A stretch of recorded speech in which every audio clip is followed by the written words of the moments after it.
എല്ലാവർക്കും സുപരിചിതമായിരിക്കുന്ന ഒരു വേദഭാഗമാണ്. അത്യുന്നതങ്ങളിൽ ദൈവത്തിന് മഹത്വം. ബാക്കി പറ. ഭൂമിയിൽ ദൈവപ്രസാദമുള്ള മനുഷ്യർക്ക് സമാധാനം. ഈ വാക്യം വായിച്ച് പ്രസംഗിക്കാനാണോ പത്തനാപുരത്തുനിന്ന് ഇവിടം വരെ വന്നേ എന്ന് ചിന്തിക്കേണ്ട. ഈ വാക്യത്തിലൂടെയും ദൈവാത്മാവിന് എന്തൊക്കെയോ നമ്മോട് പറയാനുണ്ട്. എത്ര പേര് വിശ്വസിക്കുന്നുണ്ടത്? ഡോക്ടർ ലൂക്ക് എന്ന വിശ്വവിഖ്യാതനായ ഗ്രന്ഥകാരൻ എഴുതിയ 2 കൃതികളിൽ ഏറ്റവും ഉജ്ജ്വലമായൊരു സുവിശേഷ ഗ്രന്ഥം ലൂക്കോസിന്റെ സുവിശേഷം. അതിലെ 2-ാം അധ്യായം 14-ാമത് വാക്യമാണ് ഈ രാത്രിയിൽ നിങ്ങൾക്ക് നൽകുവാൻ ദൈവാത്മാവ് എൻ്റെ ധ്യാനവേളയിൽ പ്രാർത്ഥനാ മുറിയിൽ നിയോഗം നൽകിയത്. ലൂക്കോസ് 2:14. അത്യുന്നതങ്ങളിൽ ദൈവത്തിന് മഹത്വം, ഭൂമിയിൽ ദൈവപ്രസാദമുള്ള മനുഷ്യർക്ക് സമാധാനം.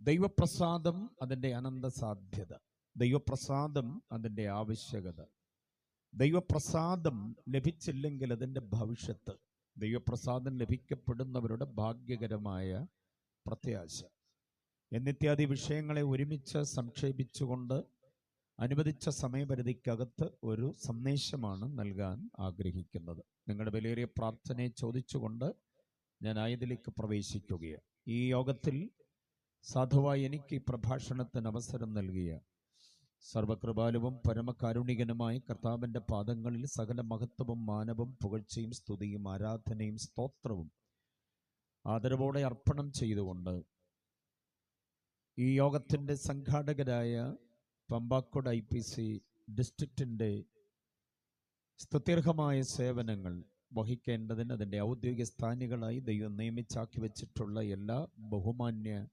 കർത്തൃദാസന്മാരോടും ഹൃദ്യമായ വന്ദനവും സ്നേഹവും നന്ദിയും അറിയിക്കുന്നു.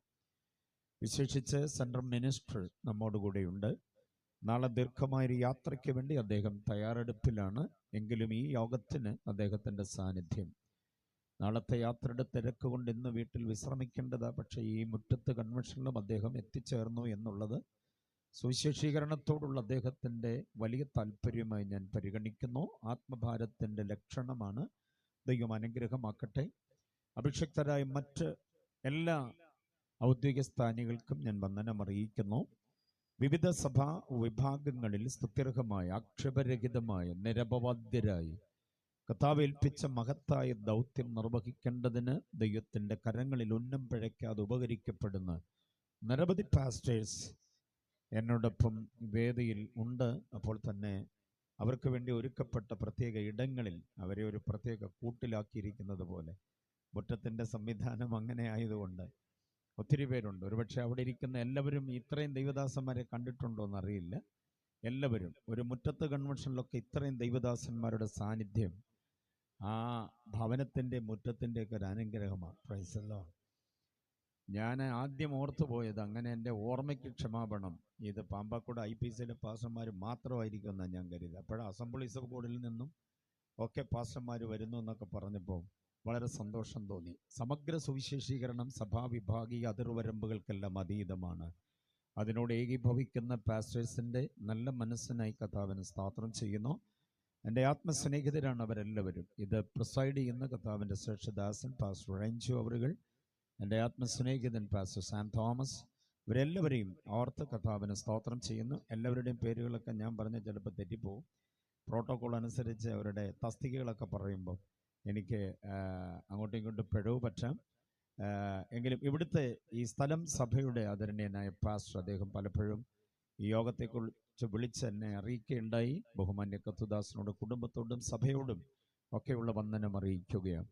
ഞാൻ വന്നപ്പോൾ മുതൽ കൊയറിൻ്റെ ഗാനം കേൾക്കുകയായിരുന്നു. എല്ലാ പാട്ടുകളും വളരെ അനുഗ്രഹമായ നിലയിൽ, ആവേശോജ്വലമായ നിലയിൽ, ഹിന്ദിയും തമിഴും ഒക്കെ വളരെ നന്നായിട്ട് അവർ ഈ മലയുടെ മുകളിൽ നിന്ന് പാടുമ്പം ഈ ജംഗ്ഷനും താഴെയിടമെല്ലാം അത് കേൾക്കാമല്ലോ. അത് അനേകർക്ക് വിടുതലായി തീരട്ടെ. ദൈവം വേദികളിൽ നിന്ന് വേദികളിലേക്ക് ഇനിയും അവരെ ഉപയോഗിക്കട്ടെ എന്ന് പ്രാർത്ഥിക്കുകയാണ്. വന്നു ചേർന്ന പിതാക്കന്മാർ, മാതാക്കൾ, സഹോദരി സഹോദരങ്ങൾ, വാത്സല്യ കുഞ്ഞുമക്കൾ, എല്ലാവർക്കും നമ്മുടെ രക്ഷകനും വീണ്ടെടുപ്പുകാരനുമായ ക്രിസ്തു യേശുവിൻ്റെ നിസ്തുല്യ നാമത്തിൽ വന്ദനങ്ങൾ. ഇതിൻ്റെ ശബ്ദ സംവിധാനം വളരെ നന്നായി കൈകാര്യം ചെയ്യുന്ന പ്രിയപ്പെട്ടവരോടും വന്ദനമറിയിച്ചുകൊണ്ട് കർത്താവിൻ്റെ വചന ഘോഷണത്തിലേക്ക് നേരെ പ്രവേശിപ്പാൻ ആഗ്രഹിക്കുന്നു. വളരെ സുദീർഘമായ നിലയിൽ പ്രസംഗിക്കേണ്ടതിന് ഉപകരിക്കുന്ന ഒരു വാക്യഭാഗമാണ് നമ്മൾ വായിച്ചു കേട്ടത്. ക്രിസ്മസ് ദിനങ്ങളിൽ മാത്രം ചിലവാകേണ്ട ഒരു വാക്യമല്ലത്.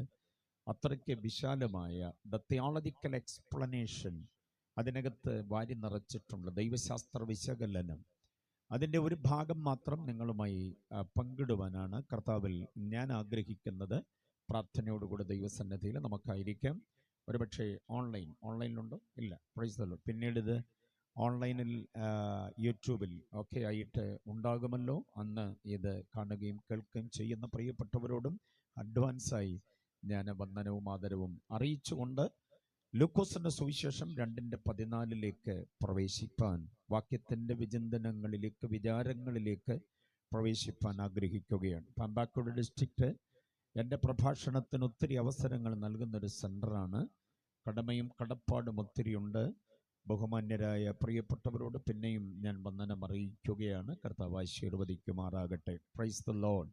മുറ്റത്ത് കൺവെൻഷൻ എന്നൊക്കെ പറയുമ്പോൾ അതൊരു വലിയ അനുഗ്രഹം തന്നെയാണ്. ഈ ആഴ്ചത്തെ കുടുംബ പ്രാർത്ഥന ആർക്ക് വേണം എന്ന സഭായോഗം കഴിയുമ്പോൾ ചില സഭകളിലൊരു ചോദ്യമുണ്ട്. പാസ്റ്റർമാരോട് ചോദിച്ചാൽ അറിയാം. ആ ചോദ്യം കേൾക്കുമ്പോൾ ഒരു മൗനം, ഈ മൗനമാണ്. ആരും മിണ്ടത്തില്ല അന്നേരം കുറേ നേരത്തേക്ക്. കുടുംബ പ്രാർത്ഥന ആർക്ക് വേണമെന്ന ചോദ്യത്തിന് പെട്ടെന്ന് ആരും കയറി പക്ഷേ എനിക്ക് വേണമെന്നൊന്നും പറയാറില്ല. അങ്ങനെയൊന്നും കൈ ഉയർത്തല്ല. 2-3 പ്രാവശ്യം പാസ്റ്റർ ചോദിക്കും, അല്ല ആർക്കാ ഞാൻ ചോദിച്ച കേട്ടായിരുന്നു എന്നൊക്കെ ചോദിക്കാം. ആരും അങ്ങനെ വലിയ പ്രതികരിക്കത്തില്ല. ആ പ്രതികരിക്കാതിരിക്കുന്ന മൗനത്തിൻ്റെ നേരത്ത് അവർ കണക്ക് കൂട്ടുകയാണ്. എല്ലാവരും കൂടെ വന്ന എത്ര പേരുണ്ടാവും?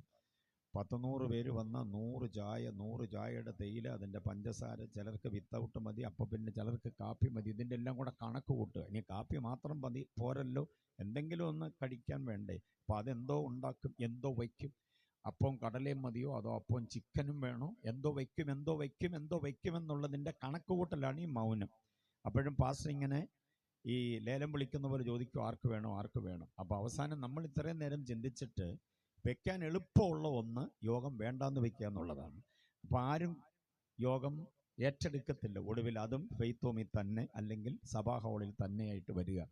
അങ്ങനെയുള്ള ഒരു പറ്റം ആളുകളുടെ കൂട്ടത്തിലാണ് തങ്ങളുടെ മുറ്റത്തൊരു കൺവെൻഷൻ നടത്താൻ ഒരു കുടുംബം തയ്യാറാകുക. ആ കുടുംബത്തിനെല്ലാ ഭാവുകങ്ങളും ആദരവുകളും ഞാൻ കൊടുക്കുകയാണ്. പ്രിയ കർത്തൃദാസിയെ ദാനമായി കൊടുത്ത് 3 കുഞ്ഞുങ്ങളെന്ന് കേട്ടു. അവരെയും അവരുടെ മക്കളെയും ഒക്കെ എസ്ര പ്രാർത്ഥിക്കുന്ന പോലെ ഞങ്ങൾക്കും ഞങ്ങളുടെ കുഞ്ഞു കുട്ടികൾക്കും. യോശുവയുടെ പ്രാർത്ഥനയേക്കാൾ എനിക്കിഷ്ടം എസ്രയുടെ പ്രാർത്ഥന. യോശുവ പ്രാർത്ഥിക്കുന്ന നമ്മൾ ഈ പരക്കെ പറയുന്നത്, ഞാനും എൻ്റെ കുടുംബം എന്ന് പറഞ്ഞാൽ ഞാനും എൻ്റെ ഭാര്യയും ഞങ്ങൾക്ക് ദൈവം തന്ന പിള്ളേരും, അത്രയേ ഉള്ളൂ അതിൻ്റെ നീളം. മനസ്സിലായില്ലേ? പക്ഷേ എസ്ര പ്രാർത്ഥിക്കുന്നത് ഞങ്ങൾക്കും ഞങ്ങളുടെ കുട്ടികൾക്കും എന്ന് പറഞ്ഞാൽ ഞങ്ങളുടെ കുഞ്ഞുങ്ങൾക്കും അവരുടെ കുട്ടികൾക്കും, പിന്നെ അങ്ങനെ അങ്ങോട്ട് തുടരുകയാണ്. അപ്പം തലമുറയായി സങ്കേതമായ ദൈവം എന്ന പോലെ ഈ ഭവനത്തെ ദൈവം വിശ്രുതമാക്കട്ടെ, അനുഗ്രഹമാക്കട്ടെ. അവരുടെ തലമുറകൾക്ക് ദൈവം ഇത് നീതിയായി കണക്കിടട്ടെ. ദൈവദാസന്മാർക്ക് വീട് വിട്ടുകൊടുക്കുകയും അവരെ സൽക്കരിക്കുകയും അവരെ പോഷിപ്പിക്കുകയും അവർക്ക് നന്മകൾ പങ്കിടുകയും ചെയ്യുന്നത് കർത്താവിന് കൊടുക്കുന്നതിന് തുല്യമാണ്. Price the Lord. അങ്ങനെ വിളമ്പാൻ മനസ്സ് ഉള്ള, അങ്ങനെ കൊടുക്കാൻ മനസ്സുള്ള, ദൈവസഭയ്ക്ക് വേണ്ടി പ്രവർത്തിക്കാൻ മനസ്സുള്ള മാതാപിതാക്കളുടെ തലമുറ വെറുതെ കയ്യും കെട്ടിയിരുന്നാലും ദൈവം അവരെ അനുഗ്രഹിച്ചേ പറ്റൂ. കാരണം ദൈവത്തിൻ്റെ നീതി അവരുടെ മേൽ അങ്ങനെ കണക്കിടും. ഹല്ലേലൂയ. ഈ പല ആധുനിക തലമുറയിലെ പിള്ളേരും അനുഗ്രഹിക്കപ്പെടുന്നതിൻ്റെ കാരണം അവരുടെ നേരുകൊണ്ടല്ല, അവരുടെ അമ്മ വിളമ്പിയത് കൊണ്ടും അപ്പൻ വേർത്തത് കൊണ്ടൊക്കെയാണ്. Praise the Lord. ഒരു 3 അടങ്ങഴി മാവെടുത്ത് അപ്പമുണ്ടാക്കാൻ ഒരു അമ്മച്ചി മനസ്സ് കാണിച്ചപ്പോൾ 1 വയസ്സ് തികയുന്ന ഒരു കാളക്കിടാവിനെ കറിയാക്കി 3 ഉപദേശിമാർക്ക് വിളമ്പാൻ അപ്പൻ തയ്യാറായപ്പോൾ, വെണ്ണയും പാലും കൂട്ടത്തിൽ അനുഗ്രഹിത ഡിഷായി കൊടുക്കാൻ അവർ തയ്യാറായപ്പോൾ 40 വർഷം ഒരാൾക്ക് ഒരിടങ്ങഴി വീതം വിളമ്പാൻ ദൈവത്തിന് മനസ്സായി. അപ്പോൾ അങ്ങനെയുള്ള കുടുംബങ്ങൾ ഒത്തിരി പേരുണ്ട്. ആ നിലയിൽ നമ്മുടെ തലമുറകൾ ആശീർവദിക്കപ്പെടട്ടെ. അബ്രഹാം അതിന് തയ്യാറായപ്പോൾ അതിൻ്റെ നീതിയായി ഇസഹാക്കിനും അതിൻ്റെ നീതിയായി യാക്കോബിനും തലമുറയ്ക്കൊക്കെ ലഭിക്കപ്പെടാനിടയായത്. ആ നിലയിൽ ഈ കുടുംബം അനുഗ്രഹമാകട്ടെ എന്നും ആശംസിച്ചുകൊണ്ട് ഞാൻ വാക്യത്തിലേക്ക് നേരെ പ്രവേശിപ്പാൻ ആഗ്രഹിക്കുകയാണ്. Price the Lord. ദൈവപ്രസാദം എന്ന അനുഗ്രഹീതമായ ഒരു ആത്മീക വിഷയമാണ്. ആ വാക്യം 2:14 ആ വാക്യത്തിൻ്റെ പശ്ചാത്തലം പ്രസ്താവിച്ചുകൊണ്ട് ഞാൻ ആ വാക്യത്തിലേക്ക് പ്രവേശിക്കാമെന്ന് ആഗ്രഹിക്കുന്നു. ക്രിസ്തു പരിജ്ഞാനം എന്ന വിഷയം നമ്മൾ പഠിക്കുമ്പോൾ, അതല്ലെങ്കിൽ ഒത്തിരി പഠിതാക്കൾ ഇവിടെയുണ്ട്, വചനം അറിയുവാൻ ആഗ്രഹിക്കുന്ന നിരവധി പേരുണ്ട്. നിങ്ങളുടെ എല്ലാം അറിവിലേക്കായിട്ട് ഞാൻ പറയുകയാണ്. ഹൈ ക്രിസ്റ്റോളജി എന്ന് പറയുന്നൊരു ഭാഗമുണ്ട്. ഹൈ ക്രിസ്റ്റോളജി എന്ന് പറഞ്ഞാൽ ഉന്നത ക്രിസ്തു വിജ്ഞാനീയം.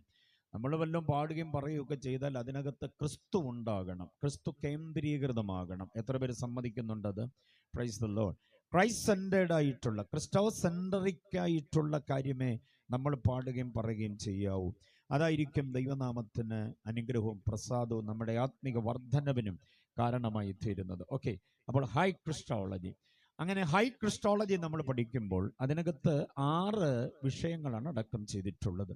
പഠനാർഹമായ കുറേ കാര്യങ്ങൾ പ്രാരംഭത്തിൽ പറയുന്നത് ഉപകാരമാകും. ശ്രദ്ധിക്കണം. ഹൈ ക്രിസ്റ്റോളജിയിൽ 6 പ്രധാന വിഷയങ്ങളുണ്ട്. 6 വിഷയങ്ങളിൽ ഒന്നാമത്തേത് എന്ന് പറയുന്നത് യേശുവിൻ്റെ തിരു അവതാരമാണ്. കേട്ടോണം, ഓക്കെ, കുറിച്ചോണം അവയൊക്കെ. 6 ഹൈ ക്രിസ്റ്റോളജിയിലെ 6 പ്രധാന കാര്യം യേശുവിൻ്റെ തിരു അവതാരമാണ്. പാപ പരിഹാരാർത്ഥം, രക്ഷാകര ദൗത്യത്തിന്, അപ്പോൾ തന്നെ വീണ്ടെടുപ്പിൻ്റെ പദ്ധതിയുടെ തനിമയാർന്ന ആവിഷ്കാരത്തിന് വേണ്ടി ദൈവിക നിർണയപ്രകാരം ദൈവം തന്നെ ഭൂമിയിൽ അവതരിച്ചു. അതാണ് തിരു അവതാരം എന്ന് പറയുന്നത്. ഈ ശബ്ദ സംവിധാനം ഞാൻ പറഞ്ഞല്ലോ, ഒത്തിരി ദൂരെ കേൾക്കുന്നുണ്ട്. വീടുകളിലും വീഥികളിലും ഒക്കെ നിരവധി ആളുകൾ ശ്രദ്ധിക്കുന്നുണ്ട്. അവർക്കെല്ലാവർക്കും വേണ്ടിയാ പറയുക. ഈ സായം സന്ധ്യയിൽ എത്ര തിരക്കുള്ളവരാണ് നിങ്ങളെങ്കിലും ഈ പ്രഭാഷണത്തിന്, ഇനി പാടുന്ന പാട്ടുകൾക്ക്, ഇതുവരെയുള്ള പാട്ടുകൾക്കൊക്കെ നിങ്ങൾ ചെവി കൊടുത്തു. ഇനി നല്ലത് ഞങ്ങളുടെ ഗായകർ ഇനിയും പാടാൻ ബാക്കി വെച്ചിട്ടുണ്ട്, അതും കേട്ടേ പോകാവൂ. മാത്രമല്ല, ഇത് കേൾക്കാനും ഇത് അനുഭവിക്കാനും ഇങ്ങോട്ട് വെളിച്ചം വെട്ടം ഉള്ളിടത്തോട്ട് വരാൻ ആഗ്രഹം ഉണ്ടെങ്കിൽ ഇങ്ങ് പോരണം. അതല്ല, ഇവിടെ നിന്ന് കേൾക്കാമെന്നതാണ് താല്പര്യമെങ്കിൽ അതും താങ്കളുടെ ഇഷ്ടത്തിന് വിടുകയോ. പക്ഷേ ഈ പ്രഭാഷണം അവസാനം വരെ കേൾക്കാതെ വീട്ടിലേക്ക് കാല് വലിച്ചു വെച്ച് നടക്കരുത് എന്ന കാര്യം കൂടെ പ്രത്യേകം ഓർമ്മപ്പെടുത്തിക്കൊണ്ട് ഞാൻ തുടരുകയാണ്. ശ്രദ്ധിച്ച്, ഹൈ ക്രിസ്റ്റോളജിയിലെ ഒന്നാമത്തെ കാര്യം തിരു അവതാരമാണ്. ദൈവം തന്നെ മനുഷ്യനായി അവതരിക്കുക. ഇൻകാർണേഷൻ ഓഫ് ജീസസ് എന്ന് പറയും. ഓക്കെ, അല്ലെങ്കിൽ ഇൻകാർണേഷൻ ഓഫ് ഗോഡ് എന്നും പറയാം. അവൻ ജഡത്തിൽ വെളിപ്പെട്ടു എന്ന് മലയാള ബൈബിളിൽ വായിക്കുമ്പോൾ God manifested in the flush എന്നാണ് 1 തിമോഥെയോസ് 3:16. യോഹന്നാന്റെ സുവിശേഷം 3:16 എത്രമാത്രം പ്രസക്തമാണോ അതുപോലെ പ്രസക്തമാണ് 1 തിമോഥെയോസ് 3:16. God manifested in the flush, ദൈവം ജഡത്തിൽ വെളിപ്പെട്ടു. അതാണ് തിരു അവതാരം.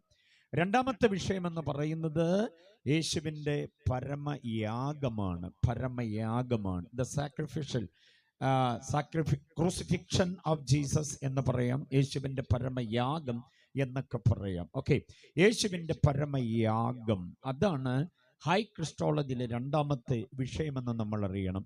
ഇവിടെ തിരു അവതാരം ചെയ്ത കർത്താവ് തന്നെത്താൻ നമുക്ക് വേണ്ടി സൗരഭ്യവാസനയായി വഴിപാടും യാഗവുമായി തീർന്നു. യേശുവിൻ്റെ തിരു അവതാരത്തെ ക്രിസ്മസ് എന്ന നിലയിൽ നക്ഷത്ര വിളക്കുകളോടുകൂടെ നമ്മൾ അതിനെ ആഘോഷമാക്കുമ്പോൾ, ലോകം മുഴുവനും ആഘോഷമാക്കുമ്പോൾ, യേശുവിൻ്റെ പരമയാഗത്തെ ഈസ്റ്റർ എന്ന നിലയിൽ ജനം ആഘോഷിക്കുന്നു. എന്തോ വന്നാലും ആഘോഷമാണ് പല ആളുകൾക്കും. പക്ഷേ ക്രിസ്മസും ഈസ്റ്ററും ഒക്കെ ആഘോഷം ആത്മാവിലാകുന്നതാണ് നല്ലത്. Price the Lord. ഇതിൻ്റെ നാളും തീയതിയും ഒക്കെ അബദ്ധങ്ങളാണ്. അതിലേക്കൊന്നും പോകാൻ ഈ രാത്രി ഞാൻ മുതിരുന്നില്ല. എങ്കിലും തിരു അവതാരം അതാണ് ക്രിസ്മസ്, പരമയാഗം അതാണ് ഈസ്റ്റർ എന്ന കാര്യം നാം മറന്നു പോകരുത്. ആ പ്രയോഗങ്ങളുടെ അർത്ഥത്തില്ല ഞാൻ പറയുക, ആണ്ടിൻ്റെയും തീയതിയുടെയും പേരിലല്ല എന്ന അടിക്കുറിപ്പ് ഞാൻ എടുത്തു പറയാൻ ആഗ്രഹിക്കുന്നു. ഓക്കെ, ഹൈ ക്രിസ്റ്റോളജിയിലെ മൂന്നാമത്തെ സംഗതി എന്ന് പറയുന്നത് യേശുവിൻ്റെ പുനരുദ്ധാനമാണ്. ദ റിസറക്ഷൻ ഓഫ് ജീസസ് എന്നുള്ളത്. യേശു മരിച്ചതല്ല പ്രധാനം, യേശു ഉയർത്തതാണ് പ്രധാനം. മരിച്ച എത്രയോ മഹാന്മാരുണ്ട്, ആ കൂട്ടത്തിൽ യേശുവിനെ കാണാൻ പറ്റില്ല. കാരണം മരിക്കുക മാത്രമല്ല, ഉയർത്തെഴുന്നേൽക്കുകയും കൂടെ ചെയ്തു. ആ ഉയർപ്പിൻ്റെ ശക്തിയാണ് ദൈവസഭയുടെ പ്രചോദനം. നമ്മുടെ ആത്മീയ ജീവിതത്തിൻ്റെ മുന്നേറ്റത്തിന്, കുതിപ്പിന് കാരണമാകുന്ന ഇന്ധനം യേശുവിൻ്റെ പുനരുദ്ധാനത്തിൻ്റെ ശക്തിയാണ് എന്നറിയണം. ഹൈ ക്രിസ്റ്റോളജിയിലെ നാലാമത്തെ വിഷയം എന്ന് പറയുന്നത് ദ അസെൻഷൻ ഓഫ് ജീസസ് ആണ്. അതായത് യേശുവിൻ്റെ സ്വർഗാരോഹണം എന്നുള്ളതാണ്. ഉയർത്തെഴുന്നേറ്റ യേശു ഗതി കിട്ടാത്ത ഒരാത്മാവായി ഭൂമിയിലൂടെ അലയുകയോ ആ ആത്മാവിനെ ആവാഹിച്ച് ഏതെങ്കിലും പള്ളിയുടെ അൾത്താരയിൽ അടയ്ക്കുകയോ കുരിശിൽ ആണിയടിച്ച് ഉറപ്പിക്കുകയോ ഒന്നും ചെയ്തിട്ടില്ല. ഉയർത്തെഴുന്നേറ്റ യേശു 40 ദിവസം ഭൂമിയിൽ താൻ ജീവിച്ചിരിക്കുന്നു എന്ന് തെളിയിച്ചു. 40 ദിവസം കൊണ്ട് ഉണ്ടായിരുന്നു. 500-ലധികം പേർക്ക് യേശു പ്രത്യക്ഷമായി എന്ന തിരുവഴുത്തിൽ ഡോക്ടർ ലൂക്ക് തന്നെ വിവരണം തരുന്നുണ്ട്. ഓക്കെ, അപ്പോൾ യേശുവിൻ്റെ സ്വർഗാരോഹണം, അതാണ് ഹൈ ക്രിസ്റ്റോളജിയിലെ 4-ാമത്തെ വിഷയം. ഹൈ ക്രിസ്റ്റോളജിയിലെ 5-ാമത്തെ വിഷയം എന്ന് പറയുന്നത് the manifestation of the holy spirit ആണ്, പരിശുദ്ധാത്മാവിൻ്റെ അവരോഹണം. ഓക്കെ, യേശുവിൻ്റെ സ്വർഗാരോഹണം കഴിഞ്ഞ് യേശു വാഗ്ദത്തം ചെയ്തതുപോലെ പരിശുദ്ധാത്മാവിൻ്റെ അവരോഹണം, അതും ക്രിസ്റ്റോളജിയുടെ ഭാഗമായി പഠിക്കുന്നത് നല്ലത്. ഞാൻ പോയി നിങ്ങൾക്ക് പരിശുദ്ധാത്മാവിനെ കാര്യസ്ഥനായി നൽകിത്തരുമെന്നുള്ളതാണ്. അപ്പോൾ അതാണ് 5-ാമത്തെ കാര്യം. ഈ 5 കാര്യങ്ങളും കൃത്യതയോടുകൂടെ നിറവേറി എന്നുള്ളത് സന്തോഷപ്രദമായൊരു കാര്യമാണ്. ഈ 5 കാര്യം നിറവേറി എന്നുള്ള പ്രാഗൽഭ്യത്തോടെ നമ്മൾ അടുത്ത ഒരു കാര്യത്തിന് വേണ്ടി പ്രതീക്ഷയോടെ കാത്തിരിക്കുന്നു. 6-ാമത്തേത് the second coming of Jesus, യേശുവിൻ്റെ പ്രത്യാഗമനം എന്ന് രഞ്ജി പാസ്റ്റർ പറഞ്ഞല്ലോ. യേശുവിൻ്റെ പുനരാഗമനം, 2ാം വരവ് എന്നൊക്കെയുള്ളത് ദൈവസഭ അവലോടെ കാത്തിരിക്കുന്നത്. കറചുളുക്കം വാട്ടം മാലിന്യമൊന്നുമില്ലാതെ പുനരാഗമിക്കുന്ന കർത്താവിനോടൊപ്പം സമാഗമിക്കേണ്ടതിന് അവലോടെ ആവേശത്തോടെ നമ്മളെങ്ങനെ കാത്തിരിക്കുന്നു. അപ്പം ഈ 6 കാര്യങ്ങൾ ഒരുമിച്ച് ചേരുന്നതാണ് യഥാർത്ഥത്തിൽ സുവിശേഷം എന്ന് പറയുന്നത്. എത്ര പേർക്ക് ബോധ്യമായിട്ടുണ്ട്? യേശുവിൻ്റെ ധന്യമായ സുവിശേഷത്തിൽ അടക്കം ചെയ്ത 6 വിഷയങ്ങൾ ഇവയാണ് എന്ന് നമ്മൾ അറിയണം.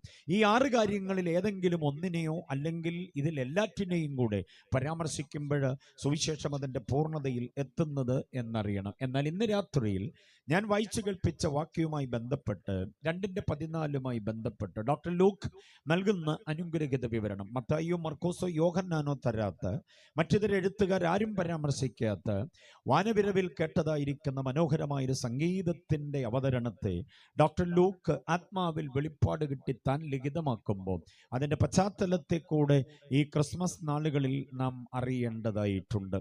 നക്ഷത്രവിളക്കിലൊന്നും വലിയ കാര്യമൊന്നുമില്ല. കാരണം നമ്മുടെ വീട്ടിൽ നക്ഷത്രം തൂങ്ങിക്കിടന്ന് കാറ്റത്താടിയിട്ട് പറയുന്നു വഴി ഇതിലെയാകുന്നു എന്ന് പറയാറുണ്ട്. ഭോജനശാലകളിൽ നക്ഷത്ര വിളക്ക് ഒത്തിരിയുണ്ട്, അതും പറയുന്നു വഴി ഇതാകുന്നു. കുഴിമന്തിക്കടയിൽ നക്ഷത്രമുണ്ട്, അതും പറയുന്നത് വഴി ഇതാകുന്നു, ഇതിലെ പോരാന്ന.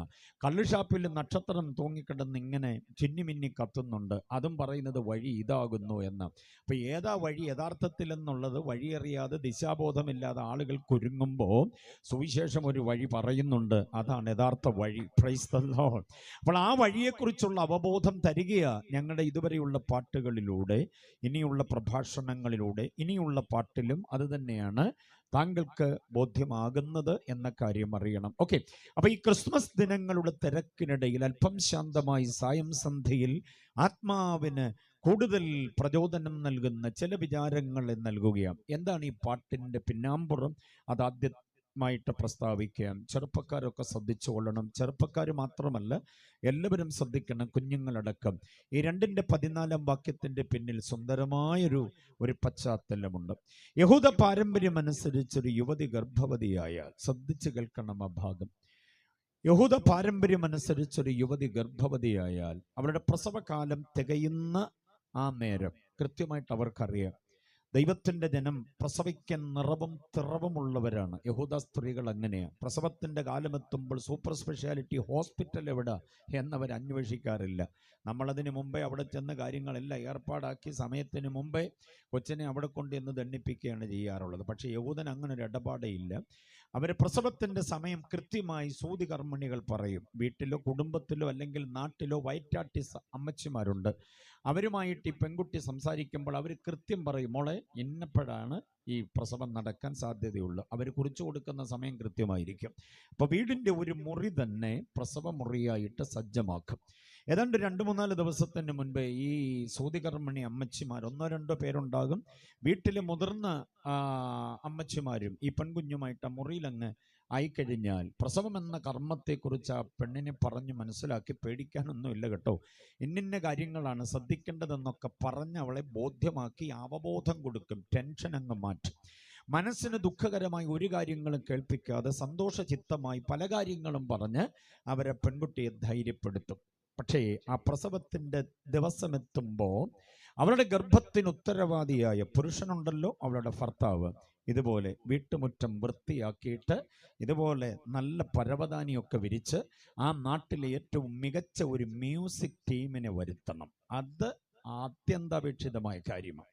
കാരണം എന്താന്ന് ചോദിച്ചാൽ, ഈ ജനിച്ചു വീഴുന്ന കുട്ടി ലോകത്തിന്റെ ഏതെങ്കിലും ഒരു ശബ്ദം അവന്റെ കാതിലേക്ക്, ആ ഇളം കാതിലേക്ക്, കർണപുടത്തിലേക്ക് വന്നു കയറുന്നതിന് മുൻപ് താളം, ലയം, ശ്രുതി, സംഗീതത്തിന്റെ സമസ്ത സംഗതികളും കോർത്തിണക്കപ്പെട്ട് വാദ്യോപകരണങ്ങളുടെ തനത് ആ താളമെല്ലാം കൂടെ സമന്വയിക്കപ്പെട്ട, സമഞ്ജസമായി സമ്മേളിക്കപ്പെട്ട പാട്ടിന്റെ വരികൾ ആ കുഞ്ഞ് കേട്ട് വേണം പുറത്തേക്ക് വരാൻ. അത് നിർബന്ധമാണ്. മനസ്സിലാകുന്നുണ്ടോ?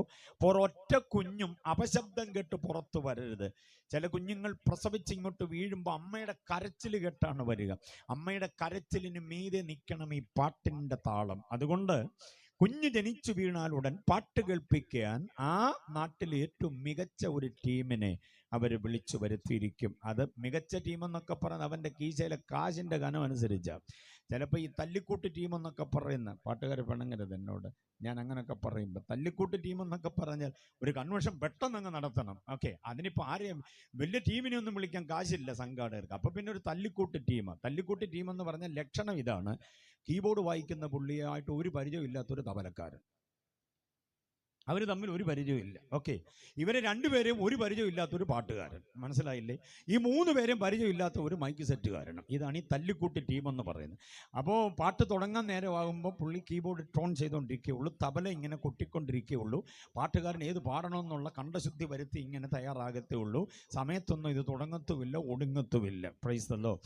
നമ്മുടെ പാസ്റ്റർമാർ അല്പം പ്രായം ചെന്ന് അപ്പച്ചന്മാർ വല്ലതും ആണെങ്കിൽ, എടാ പിള്ളേരെ പാടുന്നെങ്കിൽ പാടില്ല, ഞങ്ങളിപ്പോൾ പ്രസംഗിക്കാൻ പോകാമെന്ന് പറഞ്ഞ് വഴക്കുണ്ടാക്കുകയും ചെയ്യും. അപ്പോൾ ഇതാണ് ഈ തല്ലിക്കുട്ടി ടീം എന്നൊക്കെ പറയുന്നത്. പക്ഷെ അങ്ങനൊന്നും പോരാ.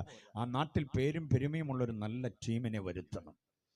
ഈ മുറ്റം അലങ്കരിച്ചപ്പോൾ എനിക്ക് ആ സന്ദർഭം ഓർമ്മ വരികയായിരുന്നു. വളരെ മനോഹരമായി അലങ്കരിച്ചിരിക്കുന്ന മുറ്റത്തിലേക്ക് ഇതുപോലുള്ള വാദ്യോപകരണങ്ങൾ ഇങ്ങനെ കൊണ്ടിങ്ങനെ കൊണ്ട് വയ്ക്കുക, എല്ലാം സജ്ജമാക്കി വെച്ചിരിക്കുകയാകും.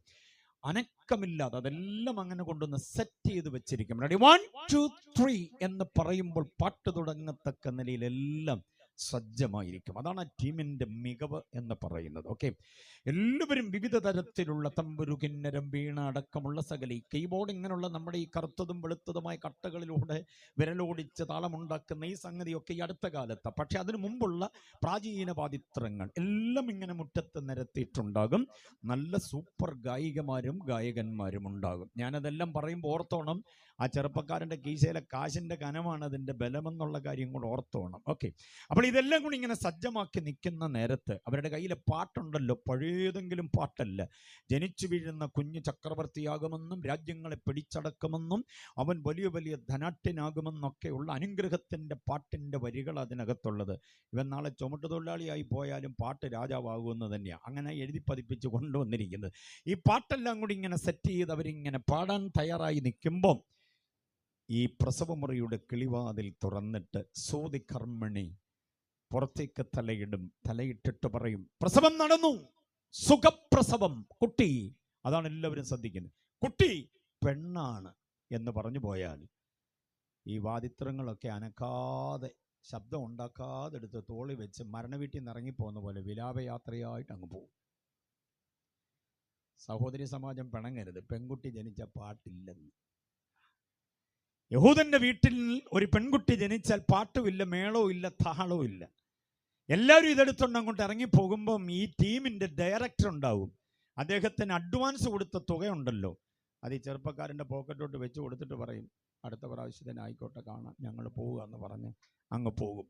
മനസ്സിലായി? ഒരു പാട്ടിനും കൂടുള്ള താല്പര്യം അവനിൽ കൊടുത്തിട്ടേ അവർ പോകത്തുള്ളൂ. അങ്ങനെ അങ്ങ് പോവുകയാണ്.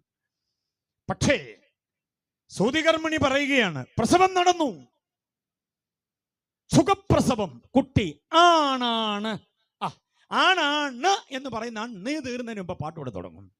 ഗംഭീര പാട്ടാ. ആൺകുട്ടി ജനിച്ചാൽ പാട്ട് കേൾക്കണം. ഉണ്ടോ സഹോദരിമാരുടെ ഒരു പിണക്കം കണ്ടോ? ആൺപിള്ളേർ ജനിച്ചാൽ എന്തോ വേണം? പാട്ട് കേൾക്കണം. ആൺപിള്ളേർ ജനിച്ചാൽ പാട്ട് കേൾക്കണം. പിന്നെ പാട്ടായി, കോട്ടായി, താളം, മേളം എല്ലാം കൂടെ ഒരുമിച്ചങ്ങോട്ട്. അതെപ്പോൾ തീരുമെന്നൊന്നും പറയാൻ പറ്റില്ല. അല്പം കഴിയുമ്പോഴത്തേക്ക് കുഞ്ഞിനെ നന്നായി തുടച്ച് വൃത്തിയാക്കി സ്വാഡിലിൻ എന്ന് പറയുന്നൊരു ക്ലോത്ത് ഉണ്ട്. നമ്മൾ കെ.വി. സൈമൺ സാറ് വരെ എഴുതി വെച്ചേക്കുന്ന പാട്ടിനകത്ത് പഴം തുണിയിൽ പൊതിഞ്ഞെന്നൊക്കെ. അതൊക്കെ എന്നെ മണ്ടത്തരമാണെന്നറിയാമോ? യഹൂദൻ്റെ കൊച്ചിനെ പഴം തുണിയിലൊന്നും പൊതിയത്തില്ല.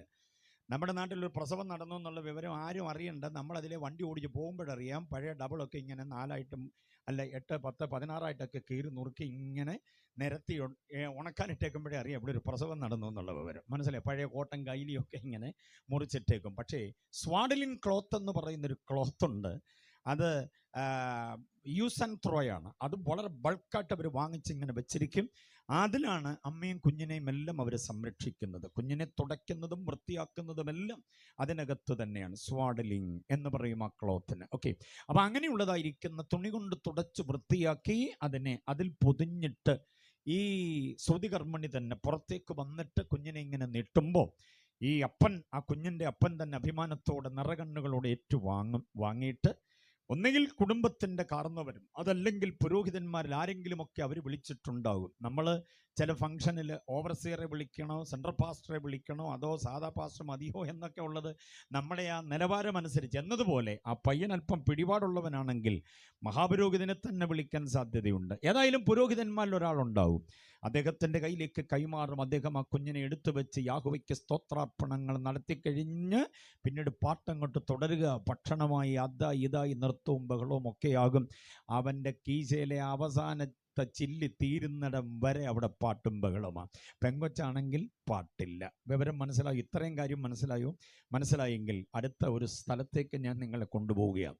ഒരാശാരിപ്പണിക്കാരൻ, വലിയ ജീവിത നിലവാരമൊന്നുമില്ലാത്തൊരു പുള്ളിയാണ്. നല്ലൊരു കുടുംബത്തിൽ നിന്ന് വിവാഹ നിശ്ചയം കഴിഞ്ഞു. വിവാഹത്തിന് വേണ്ടി കാര്യങ്ങളെല്ലാം ചെയ്ത് ക്രമീകരിച്ചിരിക്കുമ്പോഴാണ് നടുങ്ങുന്നൊരു വാർത്ത, പെങ്കൊച്ച് ഗർഭിണിയാണെന്ന്. അപ്പൊ പിന്നെ അവളെ കല്ലെറിഞ്ഞു കൊല്ലണം, മോശയുടെ ന്യായപ്രമാണം. അവിഹിത ഗർഭം, അവളെ കല്ലെറിഞ്ഞു കൊന്നേ പറ്റൂ. പക്ഷെ ഇവൻ നീതിമാനായതുകൊണ്ട് അന്വേഷിച്ചു. നാട്ടുകാരോടും വീട്ടുകാരോടുമല്ല, സേവിക്കുന്ന യാഹോവയോട് അന്വേഷിച്ചു. യാഹോവ പറഞ്ഞു, അവിഹിത ഗർഭമൊന്നുമല്ല, അത്യുന്നതന്റെ ശക്തി നിഴലിട്ടപ്പോൾ ഉണ്ടായതാണത്, നീ അതിനെ സ്വീകരിക്കണം. ഏറ്റുകൊണ്ടു. നാട്ടുകാരെയും വീട്ടുകാരെയും എല്ലാം വെറുപ്പിച്ചുകൊണ്ട് അവനെ പെൺകുഞ്ഞിനെ ഏറ്റുകൊണ്ടു. ആശാരിപ്പണി ചെയ്ത് ജീവിക്കുവാൻ വേണ്ടി പാടുപെടുന്ന ആ ചെറുപ്പക്കാരൻ്റെ ആ ധൈര്യത്തെ നമ്മൾ നമിച്ചേ പറ്റുകയുള്ളൂ. അവരുടെ പ്രസവകാലമെടുത്തു. നിറവയറോടുകൂടെ അങ്ങ് നസറേത്തിലാണ്. പെട്ടെന്ന് അടുത്ത ഒരു സംഘർഷമുണ്ടായി. ഔഗസ്ത്യോസ് കൈസർ എന്ന നാടുവഴി പേർവഴി ചാർത്തേണ്ടതിന് അവരവരുടെ നാട്ടിൽ വരണമെന്നൊരു നിർബന്ധം. അന്ന് അതിനു മുമ്പ് വരെ എല്ലാവരും വീടാന്തരം കയറിയിറങ്ങി ഉദ്യോഗസ്ഥന്മാർ ചെയ്യുന്ന പ്രക്രിയ. ഇത് അവരവരുടെ നാട്ടിൽ വന്ന് പേർവഴി ചാർത്തണം. അതിന് വരേണ്ടി വന്നു ഇവൾക്ക് ബത്ലഹേമോളം.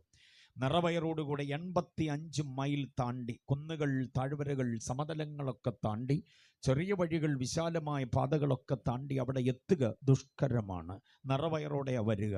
അന്ന് യാത്ര ചെയ്യുവാൻ ഈ മരപ്പണിക്കാരന് ആകെ ഉള്ളത് ഒരു കോവർ കഴുതയാകാം, അല്ലെങ്കിൽ ഒരു സാധാരണ കഴുതയാകാം. അത്യാവശ്യ സാധനങ്ങൾ അതിൻ്റെ മേൽ കെട്ടിവെച്ചിട്ട് ഇവളെയും കൊണ്ട് നടക്കുകയാണ്. സന്ധ്യ അണയുമ്പോൾ ഏതെങ്കിലും വഴി സത്രങ്ങളിൽ അങ്ങ് തങ്ങിക്കൊണ്ട് നേരം പ്രഭാതമാകുമ്പോൾ വീണ്ടും യാത്ര തുടരുകയാണ്. അങ്ങനെ ചില ദിവസങ്ങൾ കഴിഞ്ഞ് ബത്ലഹേമിലെത്തിയപ്പോൾ അവൾ കാതരമിഴികളോടെ പറഞ്ഞു, ഇനി ഒരു ചുവട് പോലും നടക്കാൻ പറ്റില്ല, വേദന അധികരിക്കുന്നു, പ്രസവത്തിൻ്റെ നേരമായി എന്നാ തോന്നുക. അവൻ ആകപ്പാടെ പകച്ചുപോയി. പ്രസവത്തിൻ്റെ നേരമായാൽ ആകപ്പാടെ കുഴയും. കാരണം എന്താണെന്നറിയാമോ? ഈ യാത്രയിൽ അവനോടൊപ്പം മറ്റാരുമില്ല. ഒരു സ്ത്രീ പ്രസവിക്കുമ്പോൾ സ്വകാര്യമായി ഒരിടം വേണ്ടേ? അങ്ങനെ ഒരിടമില്ല ഈ വഴിയിൽ. ഓടി വീടുകളിൽ തട്ടിമുട്ടി ചോദിച്ചു, എൻ്റെ ഭാര്യയുടെ പ്രസവ സമയമായി, ഞങ്ങളിങ്ങനെ പേർവഴി ചാർത്താൻ വന്നതാ, എന്താ ചെയ്യുക? ഒരല്പസ്ഥലം ഞങ്ങൾക്ക് വേണ്ടി ഒന്ന് അനുവദിക്കാമോ? അടിമുടി നോക്കി അവര്. എന്നിട്ട് അത് വല്ലാത്ത ഒരു പുച്ഛഭാവത്തോടെ കതക് വലിച്ചടച്ചു. വീടുകളിൽ തട്ടിമുട്ടി ചോദിച്ചിട്ട് ആരും കൊടുത്തില്ല. പിന്നെ അങ്ങോട്ടും ഇങ്ങോട്ടും പോകാൻ നിർവാഹമില്ല. വേദനയുടെ ആ വല്ലായ്മ, അത് വല്ലാത്തൊരനുഭവം തന്നെയല്ലേ? ആരുടെയും ശ്രദ്ധയിൽപ്പെടാത്ത ഒരിടത്തേക്ക് ഇവളെ മാറ്റുകയാണ് ചെറുപ്പക്കാരൻ. ആരുടെയും ശ്രദ്ധയിൽപ്പെടാത്ത ആ വഴിയോരത്തല്പം നിബിഡമായ ഒരു കാട്ടിനകത്തേക്കായിരിക്കാം ഒരുപക്ഷെ. അവിടേക്ക് കൊണ്ട് കിടത്തിയിട്ട് വല്ലാത്ത പിരിമുറുക്കത്തോടെ ഇദ്ദേഹം നിന്ന് ഞെളിവിരി കൊള്ളുന്നു. കാരണം പ്രസവ വേദന ഭാര്യയ്ക്കാണെങ്കിലും അതിനേക്കാൾ വലിയ വേദന അവനെ ഭരിക്കുന്നുണ്ട്. ഒന്ന്, കൂടെ സഹായിക്കാൻ മറ്റ് സ്ത്രീകളാരുമില്ല. 2, സ്വകാര്യമായ ഒരു സ്ഥലമില്ല. അതിലേറെ പ്രധാനം മുമ്പേ ഞാൻ പറഞ്ഞത്, ജനിക്കുന്നത് ആൺകുഞ്ഞ് തന്നെയാണെന്ന് പ്രവചനമുണ്ട്. ജനിച്ച ആൺകുഞ്ഞിൻ്റെ കാതിൽ പാട്ട് കേൾപ്പിക്കാൻ പറ്റാത്തൊരു ഭർത്താവ് ജീവിച്ചിരുന്നിട്ട് കാര്യമില്ല. അവന് ഭാര്യ വീട്ടിൽ നിന്ന് ഏറ്റവും വലിയ ആക്ഷേപം കിട്ടും. അവൻ്റെ വീട്ടുകാർ തന്നെ പറയും, നീ ഇങ്ങനെ ഒരുത്തനായിപ്പോയല്ലോടാ, ഭാര്യയുടെ പ്രസവ സമയത്ത് ഒരു ടീമിനെ വരുത്താൻ പറ്റാത്ത ഗതികേട്, നിൻ്റെ കൂടി ഇനി അവൾ എങ്ങനെയാ ജീവിക്കുക? ആ കുഞ്ഞ് ഈ ലോകത്തിൻ്റെ ശബ്ദങ്ങൾ കേട്ടാണല്ലോ വളർന്നു വന്നത്, അവൻ്റെ ഭാവി എന്താകും? അങ്ങനെയൊക്കെ ആളുകൾ ആക്ഷേപിക്കാൻ സാധ്യതയുള്ളൂ. എൻ്റെ ദൈവമേ, ഞാൻ ഇങ്ങനെ ഒരാളായിപ്പോയല്ലോ, ഈ പ്രത്യേക സാഹചര്യത്തിൽ ഞാൻ എന്തു ചെയ്യണം എന്നോർത്ത് പിരിമുറുക്കത്തോടുകൂടെ ഈ ചെറുപ്പക്കാരൻ അങ്ങോട്ടും ഇങ്ങോട്ടും നടക്കുമ്പോൾ തൊട്ടപ്പുറത്ത് ഞെളിപിരി കൊള്ളുകയാ മറിയ എന്ന ആ യുവതി. അവൾ തൻ്റെ ആദ്യജാതന് ജന്മം കൊടുത്തു. ആ കുഞ്ഞ് പുറത്തേക്ക് വരുന്ന നേരത്ത് പാട്ട് കേൾക്കേണ്ടത്, പുറത്തു വന്ന ശേഷം പാട്ട് കേട്ടേ പതിയാകുകയുള്ളൂ. മൂളിപ്പാട്ട് പോയിട്ട് വെറുതെ ഒന്നും ചെയ്യാൻ നിർവാഹമില്ലാതെ, പൊട്ടിക്കരയാനല്ലാതെ നിർവാഹമില്ലാത്ത ഈ ചെറുപ്പക്കാരൻ അവിടെ അങ്ങനെ നിൽക്കുമ്പോൾ പ്രസവം സുഖമായി നടന്നു. സുഖപ്രസവം, വിളിച്ചു പറയാൻ സൂതികർമ്മിണി ആരുമില്ല. പക്ഷെ പ്രസവം നടന്ന ആ മുഹൂർത്തത്തിൽ ഈ ചെറുപ്പക്കാരൻ അമ്പരന്ന് പോയി. അവൻ്റെ തലയ്ക്ക് മീതെ ഒരു ഗായക സംഘം നിന്ന് പാടുകയാ. ആ പാട്ടാണ് നമ്മളിവിടെ വായിച്ചു കേട്ട്, അത്യുന്നതങ്ങളിൽ ദൈവത്തിന് മഹത്വം, ഭൂമിയിൽ ദൈവപ്രസാദമുള്ള മനുഷ്യർക്ക് സമാധാനം. എത്ര പേർക്ക് ബോധ്യമായി? പാട്ടിൻ്റെ പിന്നാമ്പുറം എത്ര പേർക്ക് ബോധ്യമായി? യോസഫേ, നീ വേവലാതിപ്പെടണ്ട, നീ നെഞ്ചകം പുകയ്ക്കണ്ട. ജനിക്കാൻ പോകുന്നത് നിന്റെ മകനാണ്, നീ പാടിയ പോരെ. ജനിക്കാൻ പോകുന്നത് എൻ്റെ മകനാകുഞ്ഞേ, ഞാനാ അവന് വേണ്ടി പാടിക്കേണ്ടത്, ഞാനാണ് എൻ്റെ ദൂതഗണത്തെ അങ്ങോട്ട് വിടേണ്ടത്. അവൻ്റെ ജനനത്തിൻ്റെ മുഹൂർത്തത്തിൽ പാട്ടുപാടാൻ എൻ്റെ ദൂതഗണത്തെ ഞാൻ സജ്ജമാക്കിയിട്ടുണ്ട്, നീ പേടിക്കണ്ട. ഞാനൊരു ആത്മീയ ചിന്ത ഇവിടെ കൂടി വന്നിട്ടുള്ള ദൈവമക്കളോട് പറയാം, ദൈവം മുൻപാകെ നീതിമാനായിരുന്നാൽ മാത്രം മതി. ദൈവം മുൻപാകെ നീതികേടിലേക്ക് പോകാതിരുന്നാൽ, ആ ഭാര്യ വീട്ടുകാരുടെ മുമ്പിലോ ഭർത്താവിൻ്റെ വീട്ടുകാരുടെ മുമ്പിലോ നിന്നെ ലജ്ജിപ്പിക്കുന്ന ദൈവത്തെ അല്ല നീ സേവിക്കുന്നത്. സമയമാകുമ്പോൾ അത്ഭുതമായ കരുതലുകൾ നൽകി നാത്തുൻ്റെ മുമ്പിലും അളിയൻ്റെ മുമ്പിലും മച്ചാൻ്റെ മുമ്പിലും മച്ചമ്പിയുടെ മുമ്പിലും ഉപ്പാപ്പൻ്റെയും കൊച്ചപ്പൻ്റെയും വല്യപ്പച്ചൻ്റെയും വല്യമ്മച്ചിയുടെയും ഒക്കെ മുമ്പിൽ ഉപദേശിയായി ഇറങ്ങിയിട്ട് കാര്യങ്ങൾ ചെയ്യാൻ കരുത്തില്ലാത്തവനെന്നൊന്നും പറഞ്ഞ് ആരും ആക്ഷേപിക്കാതെ നമ്മുടെ കാര്യങ്ങളെ മെച്ചമായി നടത്തുന്ന ഒരു യജമാനൻ നമ്മെ വിളിച്ചിട്ടുണ്ട് എന്ന ബോധ്യമുള്ളവരെ കരമടിച്ച് കർത്താവിനെ ഒന്ന് സ്തുതിക്കട്ടെ. നല്ല ജോലി ചെയ്ത് കുടുംബം പോറ്റവണ്ടവൻ വേദപുസ്തകം എടുത്ത് ഉപദേശിയായി ദേ ഇപ്പോൾ ഇങ്ങനെ നടക്കേണ്ടി വരുന്നു എന്ന് ആക്ഷേപിക്കുവാൻ തുനിയുന്നവരുടെ മുമ്പിൽ നമ്മെ ആദരിക്കുന്ന യേശുവിന്റെ നാമത്തിൽ എല്ലാ നീരസങ്ങളും മാറിപ്പോകട്ടെ, എല്ലാ ഭയത്തിന്റെ ആശങ്കകളും മാറട്ടെ, ഭാവിയെക്കുറിച്ചുള്ള ആകുലതകൾ മാറട്ടെ. നമ്മുടെ കർത്താവ് കരുതുന്നവൻ എന്ന് ബോധ്യമുള്ളവർ മിണ്ടാതിരിക്കരുത്, കർത്താവിനെ സ്തുതിക്കട്ടെ. ഹല്ലേലൂയ. കുടുംബത്തിൽ മറ്റുള്ളവരുടെ വീട് കാണുമ്പോൾ അതിൻ്റെ കമ്പി, കട്ട, കല്ല്, സിമെന്റ്, പെയിന്റ്, തടി, അവരുടെ ബ്രാൻഡഡ് കാറുകൾ, അവരുടെ കുഞ്ഞുങ്ങൾ വിദേശത്തു നിന്ന് ഡോളറും യൂറോയും റിയാലും ദർഹവും ദറംസും ഒക്കെ അയക്കുമ്പം എൻ്റെ കുഞ്ഞുങ്ങൾ കർത്താവെ റുപ്പീസ് കൊണ്ട് മാത്രം പല്ലില്ലാത്ത മോണ കാട്ടി ചിരിക്കുന്ന മഹാത്മാഗാന്ധിയുടെ പടമുള്ള കറൻസി മാത്രമേ എൻ്റെ കൊച്ചിൻ്റെ കയ്യിലുള്ളല്ലോ എന്നൊന്നും ഓർത്ത് വേവലാതിപ്പെടേണ്ട കാര്യമില്ല. ദൈവം അനുഗ്രഹിക്കുന്ന ദൈവമാ, കരുതുന്ന ദൈവമാ. ഞാൻ പ്രോസ്പെരിറ്റിയുടെ തിയോളജി അല്ല പറയുന്നത്. നേരോടെ കർത്താവിനെ സേവിച്ചാൽ ആരുടെയും മുമ്പിൽ നമ്മുടെ തല കുനിക്കാതെ തല നിവർത്തുന്ന ഒരു ദൈവമുണ്ടെന്നുള്ള കാര്യം, പ്രൈസ് ദ ലോർഡ്. ഉപദേശിയായി ഇറങ്ങിയ ഏറിയ വർഷങ്ങൾ, വളരെ ചെറുപ്പത്തിലെ കപലപ്രസംഗിയായി ഇറങ്ങിയ ഒരു സാധാ ഉപദേശി എന്ന നിലയിൽ എൻ്റെ കുഞ്ഞിൻ്റെ മുമ്പിലൂടെ നിന്നുകൊണ്ടാണ് ഞാൻ അഭിമാനത്തോടെ പറയുന്നത്. അവനും കൂടെ കേൾക്കാനാ പറയുന്നത്. ഒരു ഉപദേശിയുടെ മകനായി ജനിച്ചതുകൊണ്ട് വഴിയാധാരമായി പോകത്തില്ല നമ്മുടെ കുഞ്ഞുങ്ങളാരും. ദൈവം അവരെ അനുഗ്രഹിപ്പാൻ മതിയായവന് ദൈവനാമത്തിന് വേണ്ടി നിൽക്കാൻ കഴിയുമെങ്കിൽ. ഹല്ലേലൂയ. യോസഫ് നീതിമാനായിരുന്നത് കൊണ്ട് ദൈവം തൻ്റെ നീതി വെളിവാക്കി. എത്ര പേർക്ക് ബോധ്യമാകുന്നുണ്ട്? അപ്പോൾ ഈ പാട്ടിൻ്റെ പിന്നാമ്പുറം ഇതാണ് എന്ന കാര്യം നിങ്ങൾക്ക് ബോധ്യമായെങ്കിൽ ഇനി അടുത്ത ചിന്തയിലേക്ക് ഞാൻ വരാൻ ആഗ്രഹിക്കുന്നു. വാക്യം എങ്ങനെ? അത്യുന്നതങ്ങളിൽ ദൈവത്തിന് മഹത്വം. അത്യുന്നതങ്ങളിൽ ദൈവത്തിന് മഹത്വം എന്ന് പറയുമ്പോൾ അത്യുന്നതനായ ദൈവത്തിന് മഹത്വം. Price the lord. നമ്മുടെ ദൈവത്തെ പോലെ അത്യുന്നതനായി വേറെ ആരുമില്ല. മഹോന്നതനും മഹത്വ സിംഹാസനസ്ഥനും മഹാദൈവവും മഹാപ്രഭാവവുമുള്ള ദൈവം, സർവശക്തൻ, സർവജ്ഞാനി, സർവവ്യാപി, സർവാധികാരി, നിത്യൻ, മാറ്റമില്ലാത്തവൻ, അത്യുന്നതൻ, സൽഗുണസമ്പൂർണനായ ദൈവം, ആ ദൈവത്തെ പോലെ മഹത്വവാനെന്ന് പറയുവാൻ വേറെ ആരുമില്ല. ആ ദൈവത്തെക്കാൾ ഉന്നതനെന്ന് വിശേഷിപ്പിക്കാൻ വേറൊരു ശക്തിയുമില്ല. ആവാഹന ശക്തിയില്ല, സങ്കല്പമൂർത്തിയില്ല. ശില്പചാതുര്യത കൊണ്ട് പടുത്തുയർത്തിയ ഒരൊറ്റ വിഗ്രഹവും ഈ ദൈവത്തിന് മേലാകില്ല. ദൈവം അത്യുന്നതനായതുകൊണ്ട് അത്യുന്നതങ്ങളിൽ ആ ദൈവത്തിന് മഹത്വം. Price the Lord. ഭൂമിയിൽ ആ ദൈവത്തിന്റെ പ്രസാദമുള്ളവർക്ക് എന്തോന്ന്? സമാധാനം. അപ്പൊ ആർക്കാ സമാധാനം ഉള്ളത്? ദൈവപ്രസാദമുള്ളവർക്കാണ് സമാധാനം ഉള്ളത്. Praise the lord. ദൈവപ്രസാദം പ്രാപിക്കുന്നവർക്ക് മാത്രം സമാധാനം. അടുത്ത രഞ്ജുപാസ് പറഞ്ഞ സമയമനുസരിച്ചാണെങ്കിൽ അടുത്തത് എനിക്ക് 1 മണിക്കൂർ കഷ്ടിച്ച് ഇല്ലെന്ന് വേണം പറയാൻ. അതിനകത്ത് നിന്നുകൊണ്ട് ദൈവപ്രസാദം എന്ന വിഷയവുമായി ബന്ധപ്പെട്ട് വേഗന ചിന്തകളെ നൽകാം എന്നാഗ്രഹിക്കുകയാണ്. Price the Lord. പ്രിയരെ, ദൈവമക്കൾ ഒത്തിരി പേര്, വേദവിജ്ഞാനിയും അകത്തുള്ള ഒത്തിരി പേര് ഇവിടെയുണ്ട്. അപ്പോൾ തന്നെ പുറത്തന്നെ ശ്രദ്ധിക്കുന്നവരെയും പരിഗണിക്കണം. എല്ലാവർക്കും കൂടെ പ്രയോജനമാകുന്ന ദൈവവചന ദൂതുകൾ, ചിന്തകൾ, ആലോചനകൾ, പഠനക്കുറിപ്പുകൾ ഇങ്ങനെ പകർന്നു തരണമല്ലോ. അതുകൊണ്ട് ആദ്യം ഞാൻ ചില വിചാരങ്ങൾ എല്ലാവരോടുമായിട്ട് പറയുക. ദൈവപ്രസാദം, അതിൻ്റെ പ്രസക്തി എന്താണെന്ന് പഠിക്കണം. അവിടെ മുതൽ നമ്മൾ തുടങ്ങുകയാണ്.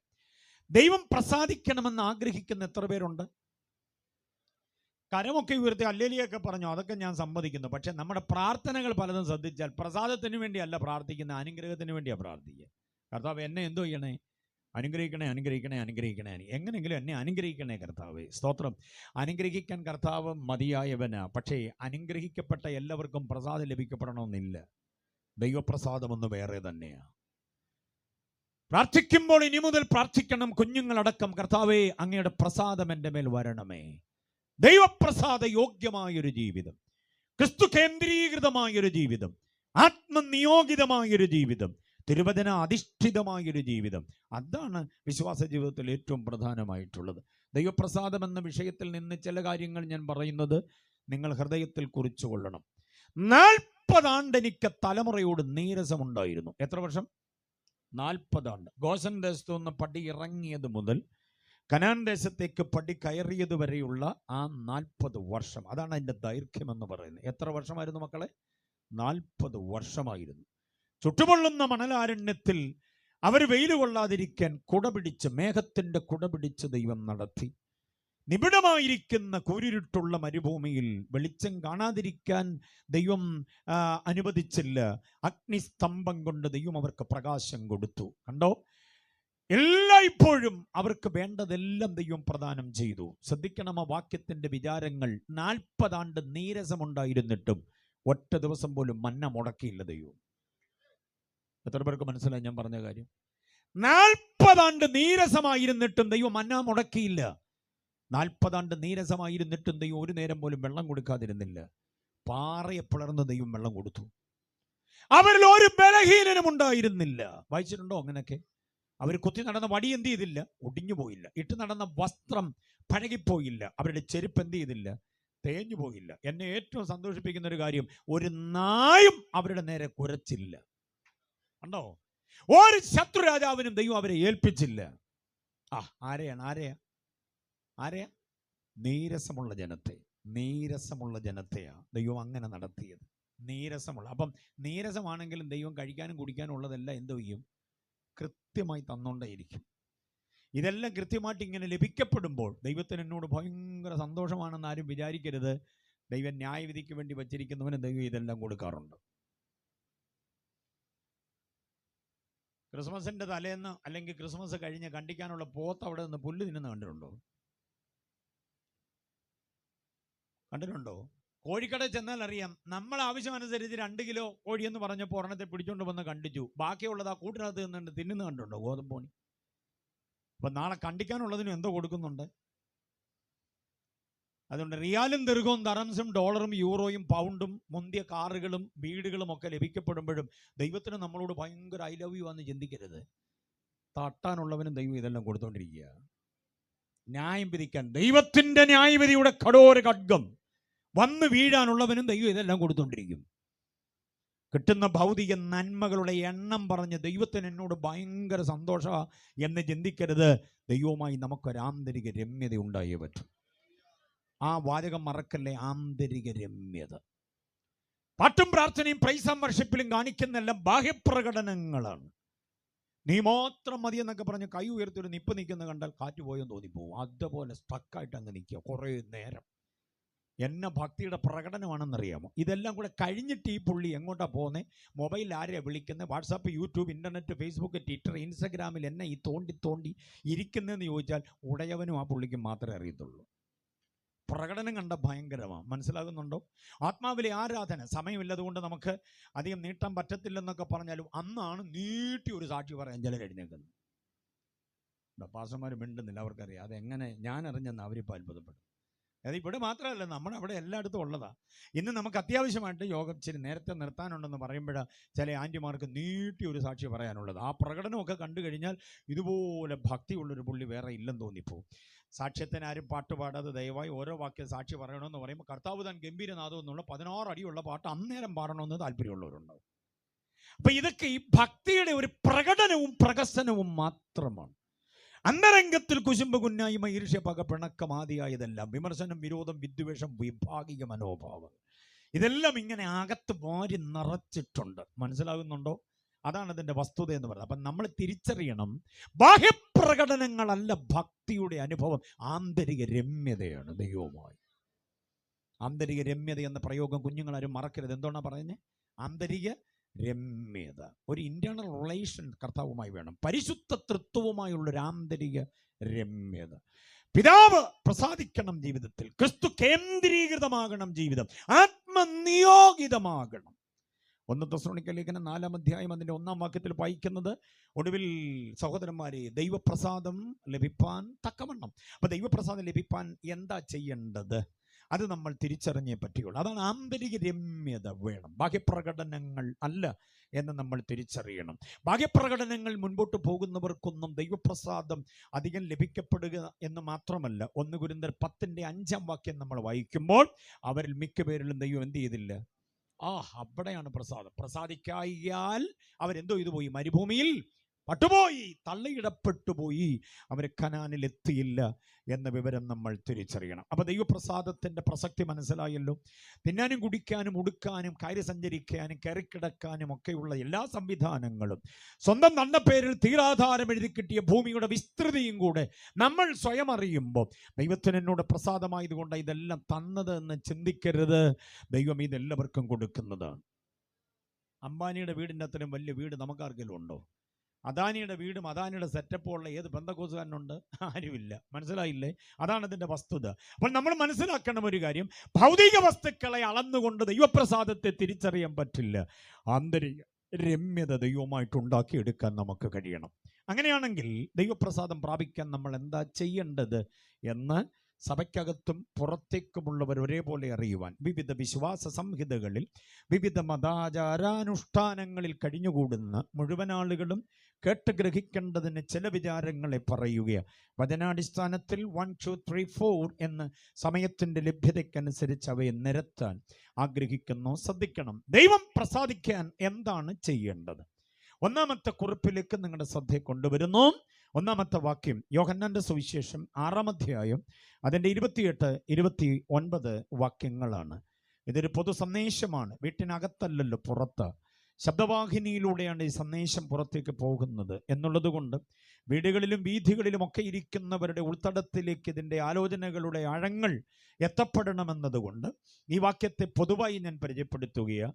യോഹന്നാന്റെ സുവിശേഷം 6-ാം അധ്യായം 28-ാം വാക്യം. അവിടെ പരീശന്മാർ യേശുവിനോട് ചോദിക്കുന്നു, ഗുരു, ദൈവം ഞങ്ങളിൽ പ്രസാദിക്കാൻ ഞങ്ങൾ എന്ത് ചെയ്യണം? പ്രസക്തമായ ചോദ്യമാണ്. ദൈവം ഞങ്ങൾ പ്രസാദിക്കാൻ ഞങ്ങൾ എന്ത് ചെയ്യണം? പല ചോദ്യങ്ങളും കർത്താവിനോട് ചോദിച്ചിട്ടുണ്ട്. ചോദ്യങ്ങൾക്കെല്ലാം വ്യക്തമായ ഉത്തരം യേശു നൽകിയിട്ടുണ്ട്. ഇവിടെ പരീശന്മാർ പിന്നെയും ഒരു ചോദ്യം ചോദിക്കുന്നു, ദൈവം പ്രസാദിക്കാൻ ഞങ്ങൾ എന്താ ചെയ്യേണ്ടത്? ഞങ്ങൾ പ്രഭാതയാഗം നടത്തുന്നുണ്ട്, പ്രദോഷയാഗം നടത്തുന്നുണ്ട്, കടിഞ്ഞൂലിന് ദൈവത്തിന് വേണ്ടി നേരുന്നുണ്ട്, പുറത്തു പോയാൽ കയ്യും കാലും മുഖവും കഴുകാതെ ഞങ്ങൾ അകത്ത് കയറാറില്ല, ശവവുമായി അശുദ്ധമാകാറില്ല, ന്യായപ്രമാണത്തിൻ്റെ ഏടുകൾ അതിൻ്റെ എല്ലാ സംഗതികളും കൃത്യതയോടെ ഞങ്ങൾ ആചരിക്കുന്നുണ്ട്, ന്യായപ്രമാണത്തിൻ്റെ പൗരോഹിത്യം, പരിച്ഛേദന, യാഗ, യോഗ, കർമ്മകാണ്ഡങ്ങൾ, അതിൻ്റെ പെരുന്നാൾ, തിരുനാളെല്ലാം ഞങ്ങൾ മുടക്കാതെ ചെയ്യുന്നുണ്ട്. ആണ്ടിലൊരിക്കലോ അതിൽ കൂടുതലോ നേരം ഞങ്ങൾ കെദ്രോൻ തോട് കടന്ന് ആരോഹണ സങ്കീർത്തനങ്ങളോടെ ആലയത്തിൻ്റെ തിരുമുറ്റത്ത് എത്തുന്നുണ്ട്. ചെയ്യുന്നുണ്ട്. അവിടെയൊക്കെ ഞങ്ങൾ വലിയ വലിയ കാര്യങ്ങൾ ചെയ്യുന്നുണ്ട്. മാത്രമല്ല ഭിക്ഷ കൊടുക്കുക, അതായത് ധർമ്മം കൊടുക്കുക അടക്കമുള്ള കാര്യങ്ങൾ, സാധുജന സമ്പർക്കവുമായി ബന്ധപ്പെട്ടതിൻ്റെ സഹായ പദ്ധതികളൊക്കെ ഞങ്ങൾ ചെയ്യുന്നുണ്ട്. ഞങ്ങൾ ജീവിക്കുന്ന മേഖലകളിൽ സെനഗോഗിലൊക്കെ ഞങ്ങൾ പ്രധാന താരങ്ങൾ തന്നെയാണ്. ന്യായപ്രമാണത്തെ പഠിപ്പിക്കുകയും അത് ആചരിക്കുകയും ചെയ്യുന്നുണ്ട്. ഞങ്ങളുടെ തലമുറകളെ അങ്ങനെ വളർത്തുന്നുണ്ട്. ഇതൊക്കെ പോരെ ദൈവം പ്രസാദിക്കാൻ? ഇതൊക്കെ പോരെ കർത്താവേ എന്നതാണ് ആ വലിയ ചോദ്യത്തിനകത്ത് അടക്കം ചെയ്തിട്ടുള്ള ഉപചോദ്യങ്ങൾ. പക്ഷേ യേശു അതിന് മറുപടി പറയുന്നതാണ് 29-ാം വാക്യം. റഫറൻസ് മറക്കല്ല്. ഞാൻ വായിപ്പിക്കാതെ പോകുന്നത് സമയം ലാഭിക്കാൻ വേണ്ടിയാണ്. നിങ്ങൾ വായിക്കാൻ അറിയാത്തവരാണെന്നുള്ള ചിന്തയിലല്ല. ഇവിടെ വായിക്കാൻ മിടുമിടുക്കികളുണ്ടെന്ന് എനിക്കറിയാം. പക്ഷെ കേട്ടിരിക്കാനുള്ള സൗകര്യം, വായനയ്ക്ക് ഇടയ്ക്ക് വിടുന്ന സന്ദർഭവും ഒരു കേൾവിക്കാർക്ക് അരോചകമാകും. അത് വരാതിരിക്കേണ്ടതിന് ഞാൻ തന്നെ റഫറൻസ് പറഞ്ഞു വിടുകയാണ്. യോഹന്നാൻ 6:28 ചോദ്യം, ദൈവം പ്രസാദിക്കാൻ എന്ത് ചെയ്യണം? 6:29 യേശുവിന്റെ മറുപടി പറയുന്നു, ദൈവം നിങ്ങളിൽ പ്രസാദിക്കണമെങ്കിൽ ദൈവം അയച്ചവനിൽ നിങ്ങൾ വിശ്വസിക്കണം. അതാണ് ദൈവം പ്രസാദിക്കാനുള്ള വഴി. എത്ര പേർക്ക് മനസ്സിലാകുന്നുണ്ട്? ഈ സന്ദേശത്തിനൊരു പൊതു സ്വഭാവം ഉണ്ടാകേണ്ടതിന് ആ വാക്യത്തെ ഞാൻ പ്രസ്താവിക്കുന്നത്. ദൈവമക്കളെ മാത്രം പറഞ്ഞു കേൾപ്പിക്കേണ്ടതിന്, പെന്തക്കോസ്താനുഭവമുള്ളവരെ മാത്രം പറഞ്ഞു കേൾപ്പിക്കാൻ പ്രസാദത്തിൻ്റെ വേറെ വാക്യങ്ങളുണ്ട്. പക്ഷേ ഇത് ഈ മലമുകളിൽ നിന്ന് അങ്ങ് അടിവാരത്തേക്ക് ഇറങ്ങണം. എല്ലാ വീടുകളിലും ഹൈന്ദവനോ ക്രൈസ്തവനോ മുസൽമാനോ മറ്റിതര മതസ്ഥനോ മതരഹിതനോ വിവിധ പാർട്ടിയിൽ അംഗമായിരിക്കുന്നവരോ ഇനിയൊരു സമ്മതിദാനാവകാശത്തിൻ്റെ അവസരമുണ്ടായാൽ ഇന്ന ചിഹ്നത്തിലേ ഞാൻ കുത്തുകൊള്ളൂ എന്ന് തിട്ടൂരമുള്ള ഒട്ടനവധി രാഷ്ട്രീയ ബോധമുള്ളവർ, പ്രബുദ്ധ മനോഭാവമുള്ളവർ, അവരെല്ലാവരും കേട്ടേ പറ്റുള്ളൂ. ക്രിസ്മസിൻ്റെ തിരക്കിൽ ഇനി ഏത് കേക്കാ വാങ്ങിച്ച് രുചിച്ചു നോക്കേണ്ടത്, ഇനി എന്താ അടുത്ത പദ്ധതി എന്നൊക്കെ ഉള്ളത് അറിയാൻ വേണ്ടി ഒക്കെ ആവലോടിരിക്കുന്നവരുണ്ട്. അവരെല്ലാവരും അറിയണം ഇന്ന് രാത്രിയിൽ ഈ വിഷയം. ദൈവം പ്രസാദിക്കാൻ എന്താണ് മാർഗം? എന്താണ് ആ മാർഗം എന്ന് പറയുന്നതിന് മുമ്പ് ഏത് ദൈവമാണെന്നും കൂടെ ഞാൻ പറയേണ്ടതുണ്ട്. ആകാശം അതിലുള്ളതെല്ലാം, ഭൂമി അതിലുള്ളതെല്ലാം, സമുദ്രം അതിലുള്ളതെല്ലാം സൃഷ്ടി ചെയ്ത ഏകസത്യ ദൈവം പ്രസാദിക്കണം. ഏതെങ്കിലും ഒരു ദൈവം പ്രസാദിച്ചിട്ട് കാര്യമില്ല. ഇവിടെ കാട്ടുമൃഗങ്ങളും നാട്ടുമൃഗങ്ങളും പിന്നെ ഉയരം ഉള്ളതായിരിക്കുന്ന പാറക്കെട്ടുകളും ഉയരമുള്ള പർവ്വത ശിഖരങ്ങളും ആഴമുള്ള ഗർത്തങ്ങളും അലറിയടുക്കുന്ന തിരമാലകളുള്ള സമുദ്രവും ഒഴുകുന്ന പുഴയും വീശിയടിക്കുന്ന കാറ്റും വിരിയുന്ന പൂവും പാടുന്ന കുയിലും ആടുന്ന മയിലും എല്ലാം ദൈവങ്ങളാണ് പലർക്കും. മനസ്സിലായില്ലേ? ആ ദൈവങ്ങളിൽ ഏതെങ്കിലും ഒരു ദൈവം പ്രസാദിക്കുന്ന കാര്യമല്ല പരീശന്മാർ ചോദിക്കുന്നത്. യാഹുവേ പ്രസാദിക്കാൻ എന്ത് ചെയ്യണം? യാഹുവേ അപ്പൊ യഹൂദന്മാരുടെ ദൈവമല്ലേ ഉപദേശി എന്ന് ചോദിച്ചാൽ അല്ലല്ല. യാഹുവേ എന്ന് അവർ വിളിക്കുമ്പോൾ, സൈന്യങ്ങളുടെ ദൈവമായ യഹോവ എന്ന് അവർ വിളിക്കുമ്പോൾ, അബ്രഹാമിന്റെ ദൈവമെന്നും യാക്കോബിന്റെ ദൈവമെന്നും ഇസഹാക്കിന്റെ ദൈവമെന്ന് അവർ വിളിക്കുമ്പോൾ, ഇസ്രായേലിന്റെ ദൈവമെന്ന് അവർ വിളിക്കുമ്പോൾ, ആകാശവും ഭൂമിയും സമുദ്രവും അവയിലുള്ള സകലതും ഉളവാക്കിയ ആ ഏക സത്യ ദൈവത്തെയാണ് നമ്മൾ സർവശക്തനായ എൻ്റെ പിതാവേ എന്ന് വിളിക്കുന്നത്. ആ ദൈവവുമായിട്ട് ആന്തരിക ബന്ധമുള്ളവർ കർത്താവിനെ സ്തുതിച്ചാട്ടെ. മാനവജാതിയുടെ പാപപരിഹാരത്തിൽ നിന്ന് അവനെ വിടുവിക്കേണ്ടതിന് തൻ്റെ പുത്രനെ, ഏകജാതനായ പുത്രനെ, ഒത്തിരി പുത്രന്മാർ ഉണ്ടായിരുന്നതിൽ ഒരുവനെ അല്ല, തൻ്റെ ഏകജാതനായ പുത്രനെ നമുക്ക് വേണ്ടി നൽകിത്തന്ന് മഹാദൈവം, മഹോന്നതനായ ദൈവം, മഹത്വ സിംഹാസനസ്ഥനായ ദൈവം, വിശുദ്ധിയുടെ വിശ്വസ്തതയുടെ സ്നേഹത്തിൻ്റെ ആളത്വമായ ആ ദൈവം പ്രസാദിക്കാൻ എന്താ ചെയ്യേണ്ടത്? ആ ദൈവം തന്നെ ഭൂമിയിലേക്ക് വിട്ട് ഒരുവനുണ്ട്. അവനിൽ എന്തോ ചെയ്യണം? വിശ്വസിക്കണം. ഇനി അതാണ് വിശദീകരിക്കാൻ പോകുന്നത്. ശ്രദ്ധിച്ചോണം. യേശുവിൽ വിശ്വസിക്കണമെന്ന് പറഞ്ഞാൽ എന്തോ എൻ്റെ അർത്ഥം? യേശുവിൽ വിശ്വസിക്കുക എന്ന് പറഞ്ഞാൽ യേശുവിൻ്റെ രോഗത്തിന് മതിയായവന്, എൻ്റെ പ്രശ്നത്തിന് പരിഹാരകന്, എൻ്റെ ഉദ്ദിഷ്ടകാര്യങ്ങളുടെ നിർവഹണത്തിന് മതിയായവന്, ആശ്രയിച്ചാൽ കുഴപ്പമില്ല എല്ലാം നൽകിത്തരുന്നവന്. അങ്ങനെ മാത്രം വിശ്വസിച്ചാൽ പോരാ. അത് കാര്യസാധ്യത്തിൻ്റെ വിശ്വാസമാണ്. അങ്ങനെ വിശ്വസിക്കുന്നവർക്ക് രോഗസൗഖ്യം കിട്ടിയിട്ടുണ്ട്, കാര്യങ്ങൾക്ക് പരിഹാരം കിട്ടിയിട്ടുണ്ട്. അതെല്ലാം നല്ലത് തന്നെയാണ്, ഞാൻ സമ്മതിക്കുന്നു. രോഗികൾക്ക് ഇഷ്ടം പോലെ സൗഖ്യമായിട്ടുണ്ട്, മുഴ മാറിയിട്ടുണ്ട്, വീക്കന്താക്കം, മുട്ടൽ, ചതവ്, പൊള്ളൽ, ഇതിനെല്ലാം സൗജന്യമായി ചികിത്സയും സൗജന്യമായ സൗഖ്യവും കർത്താവ് തന്നിട്ടുണ്ട്. അതുകൊണ്ട് അങ്ങനെയുള്ള കാര്യത്തിന് വേണ്ടി മാത്രമല്ല വിശ്വാസം. ഈ ക്രിസ്തുവിലെ വിശ്വാസം എന്നുള്ളതിനൊരു ദൈവശാസ്ത്ര വിശകലനമുണ്ട്. അതാണ് ഞാൻ ആദ്യം പറഞ്ഞത്. തിയോളജിക്കൽ എക്സ്പ്ലനേഷൻ ഉണ്ട്.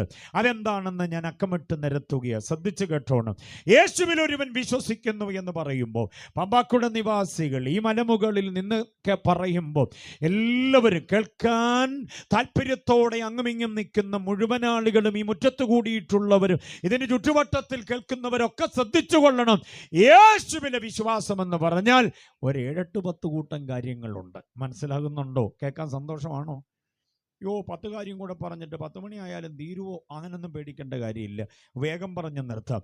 യേശുവിൽ വിശ്വാസത്തിനകത്ത് തീക്ഷ്ണമായ തീവ്രമായ ക്രാന്തദർശനമുള്ള കുറേ കാര്യങ്ങളുണ്ട്. അതിൽ പ്രധാനമായത് പിടിച്ചെടുത്തുകൊള്ളണം. ഒന്ന്, യേശു ഏക ദൈവമാണെന്ന് വിശ്വസിക്കണം. അവിടെയാ ദൈവപ്രസാദം. യേശു ദൈവമാണെന്ന് വിശ്വസിക്കുന്നവർ എത്ര പേരുണ്ട്? ഹല്ലേലൂയ. യേശുവിൻ്റെ ദൈവത്വത്തെ വിശ്വസിക്കുന്നില്ല പല ആളുകൾ. കണ്ടോ, യേശുവിൻ്റെ ദൈവത്വം എന്ന് പറയുന്നത് വളരെ ശ്രേഷ്ഠകരമായ ഒരു വിഷയം തന്നെയാണ്. ഞാൻ മുമ്പേ പറഞ്ഞ പ്രയോഗം ഒന്നുകൂടെ ആവർത്തിക്കട്ടെ. High Christology. ദൈവമക്കൾ പെട്ടെന്നൊന്ന് കുറിക്കാമോ? ഞാൻ 2-3-4 വാക്യങ്ങൾ പറഞ്ഞു തരാം. ഹൈ ക്രിസ്റ്റോളജിയുടെ വേദഭാഗങ്ങളുണ്ട്, അതിശ്രേഷ്ഠമാണ്. ദൈവദാസന്മാർ അവയെ നന്നായി കൈകാര്യം ചെയ്യണം. 4 അതിപ്രധാന വേദഭാഗങ്ങൾ ലേഖനങ്ങളിലുണ്ട്. അതിന് പേര് കൊടുക്കാവുന്നത് ഹൈ ക്രിസ്റ്റോളജി എന്ന് തന്നെയാണ്. അതിൽ ഒന്നാമത്തെ വാക്യം എന്ന് പറയുന്നത് എഫെസ്യ ലേഖനം 1-ാം അധ്യായം 20 മുതൽ 23 വരെയുള്ള വാക്യങ്ങൾ. എഫെസ്യ ലേഖനം 1-20 മുതൽ 23 വരെ. അവനെ മരിച്ചവരുടെ ഇടയിൽ നിന്ന് ഉയർത്തെഴുന്നേൽപ്പിച്ച് സകല ശക്തിക്കും വാഴ്ചകൾക്കും അധികാരത്തിനും കർത്തൃത്വത്തിനും മീതെ, ഈ ലോകത്തിൽ മാത്രമല്ല വരാനുള്ളതിലും അവനെ അത്യന്തം മീതെ ഇരുത്തിയിരിക്കുന്നു. കണ്ടോ, സകലതും അവൻ്റെ കാൽക്കീഴിയാക്കി സകലത്തിനും മീതെ അവനെ തലയാക്കി എല്ലാം നിറയ്ക്കുന്നവൻ്റെ നിറവായ അവൻ്റെ ശരീരമായ സഭയ്ക്ക് അവനെ കൊടുത്തിരിക്കുന്നു. ഒരു സ്വോത്രം പറ. കർത്താവിൻ്റെ ദൈവത്വത്തിൻ്റെ ഉജ്ജ്വലമായ ഒരു അക്ഷരചിത്രമാണത്. എഫേസർ 1-20 മുതൽ 23 വരെ. ഹൈ ക്രിസ്റ്റോളജിയുടെ വേറൊരു വാക്യമുണ്ട്, വേഗം പറഞ്ഞു പോവുകയാണ് ഞാൻ. ആ വാക്യം എന്ന് പറയുന്നത് ഫിലിപ്പിയ ലേഖനം 2-ാം അധ്യായം അതിൻ്റെ 6 മുതൽ 11 വരെയുള്ള വാക്യം. ഫിലിപ്പിയ ലേഖനം 2-ാം അധ്യായം 6 മുതൽ 11 വരെ. യേശുവിൻ്റെ സ്വയപരിത്യാഗവും യേശുവിൻ്റെ പരമോന്നതാവസ്ഥയും കൂടെ സങ്കല്പിക്കുന്ന അനുഗ്രഹീതമായ 2 വാക്യമാണ്. ശ്രദ്ധിച്ചു കേട്ടെ. ഫിലിപ്പിയ ലേഖനം 2-ാം അധ്യായം 6 മുതൽ 8 വരെ യേശുവിൻ്റെ പരിത്യാഗാവസ്ഥയാണെങ്കിൽ, ഫിലിപ്പിയ ലേഖനം 2-ാം അധ്യായം 9 മുതൽ 11 വരെ യേശുവിൻ്റെ പരമോന്നത സ്ഥാനീയമായ അവസ്ഥയാണ്, പരമോന്നതാവസ്ഥയാണ്. ഇത് രണ്ടും കൂടി ഒരുമിച്ച് പറയുന്നത് കൊണ്ട് അതിനെ ഹൈ ക്രിസ്റ്റോളജി എന്നാണ് പറയുക. റെഫറൻസ് കിട്ടിയോ? ഫിലിപ്പിയ ലേഖനം 2-ാം അധ്യായം 6 മുതൽ 11 വരെയുള്ള വേദഭാഗം, അത് ഹൈ ക്രിസ്റ്റോളജിയാണ്. മൂന്നാമത്തെ ഒരു വേദഭാഗം കൂടെ തരാം. കൊലോസ്യ ലേഖനം 1-ാം അധ്യായം 13 മുതൽ 22 വരെയുള്ള വാക്യങ്ങൾ. കൊലോസ്യ ലേഖനം 1-13 മുതൽ 22 വരെ. ഓരോ വാക്യങ്ങളിൽ ക്രിസ്തു ആരാണ്? യേശുവിൻ്റെ ദൈവത്വത്തിൻ്റെ ഉജ്ജ്വലമായ അവതരണം നമുക്ക് കാണാൻ കഴിയുക. ഞാൻ ഓർക്കുന്നു, കഴിഞ്ഞ പ്രാവശ്യം എനിക്ക് തോന്നുന്നു നമ്മുടെ കൺവെൻഷനിൽ ആ ഭാഗം ഞാൻ പറഞ്ഞു എന്നാണ് തോന്നുക. കൊലോസ്യ ലേഖനം 1-17. നമ്മുടെ ആധാരം കയ്യിലുള്ള കർത്താവ്, സർവ്വത്തിനും മുൻപേയുള്ള ക്രിസ്തു. ഓർക്കുന്നുണ്ടായിരിക്കും നിങ്ങൾ ചിലരെങ്കിലും. കൊലോസ്യ ലേഖനം 1-13 മുതൽ അതിൻ്റെ 22 വരെ ഹൈ ക്രിസ്റ്റോളജിയാണ്. യേശുവിൻ്റെ ദൈവത്വത്തിൻ്റെ ഉജ്ജ്വലമായ അവതരണമാണ്. അടുത്ത 4-ാമത്തെ വേദഭാഗം ഏതാണെന്നറിയാമോ? ഓരോന്നിനും നിങ്ങൾ കുറിച്ചിട്ടുണ്ടല്ലോ, എൻ്റെ കൂടെ ഉണ്ടല്ലോ അല്ലേ. എഫെസ്യ ലേഖനം 1-20 മുതൽ 23 വരെ. ഫിലിപ്പിയ ലേഖനം 2-6 മുതൽ 11 വരെ. അത് കഴിഞ്ഞ് കൊലോസ്യ ലേഖനം 1-13 മുതൽ 22 വരെ. എബ്രായ ലേഖനം 1-ാം അധ്യായം 1 മുതൽ 10 വരെയുള്ള വേദഭാഗം. ഈ 4 വേദഭാഗം, എബ്രായ ലേഖനം 1-1 മുതൽ 1-ാം അധ്യായം 1 മുതൽ അതിൻ്റെ 10 വരെയുള്ള വേദഭാഗങ്ങൾ, ഇത്രയും വാക്യങ്ങളെയാണ് ഹൈ ക്രിസ്റ്റോളജി എന്ന പുതിയ നിയമഭാഗത്ത് നമുക്ക് തിരഞ്ഞെടുക്കാൻ പറ്റുന്നത്. പഴയ നിയമത്തിലൊരു അധ്യായം കൂടെ, 1 2 അധ്യായങ്ങളോടെ കുറിച്ചോണം. ഹൈ ക്രിസ്റ്റോളജിയുടെ ഏറ്റവും മഹത്വപൂർണ്ണമായിരിക്കുന്ന 2 അധ്യായങ്ങൾ പഴയ നിയമത്തിലുള്ളത് യെശയ്യാപ്രവചനം 52-53 അധ്യായങ്ങൾ. യേശുവിൻ്റെ പരമത്യാഗത്തിൻ്റെ, യേശുവിൻ്റെ പരമയാഗത്തിൻ്റെ, യേശുവിൻ്റെ അടക്കത്തിൻ്റെ, ഉയർത്തെഴുന്നേൽപ്പിൻ്റെ ഒക്കെ വിചിന്തനങ്ങൾ നന്നായി നൽകിത്തരുന്ന അനുഗ്രഹീതമായ 2 ഭാഗമാണ് യെശയ്യാപ്രവചനം 52-53. കർത്തൃമേശ നേരത്തൊക്കെ ഭക്തിയോടെ അനുഗ്രഹീതമായിരിക്കുന്ന ശബ്ദമാധുര്യമയോടെ നിർത്തി പദങ്ങൾ ഓരോന്നും എടുത്തു പറഞ്ഞ് വായിച്ചു കേൾപ്പിക്കുന്ന വേദഭാഗം കണ്ടിട്ടുണ്ടാകും. അതും ഹൈ ക്രിസ്റ്റോളജിയ. പഴയ നിയമത്തിലെ ഏറ്റവും അതിശ്രേഷ്ഠമായ ക്രിസ്തുവിജ്ഞാനീയ ഭാഗം എന്ന് പറയുന്നത് യെശയ്യാപ്രവചനം മുഴുവനുമാണെന്ന് പറയാം. പക്ഷേ 52-53 വാക്യങ്ങൾ ശ്രേഷ്ഠമാണ്. ഓക്കെ, അപ്പോൾ യേശുവിനെ വിശ്വസിക്കണമെന്ന് പറയുമ്പോൾ ആരായി വിശ്വസിക്കണം? യേശു ദൈവമാണെന്ന് വിശ്വസിക്കും. എങ്ങനെയുള്ള ദൈവം?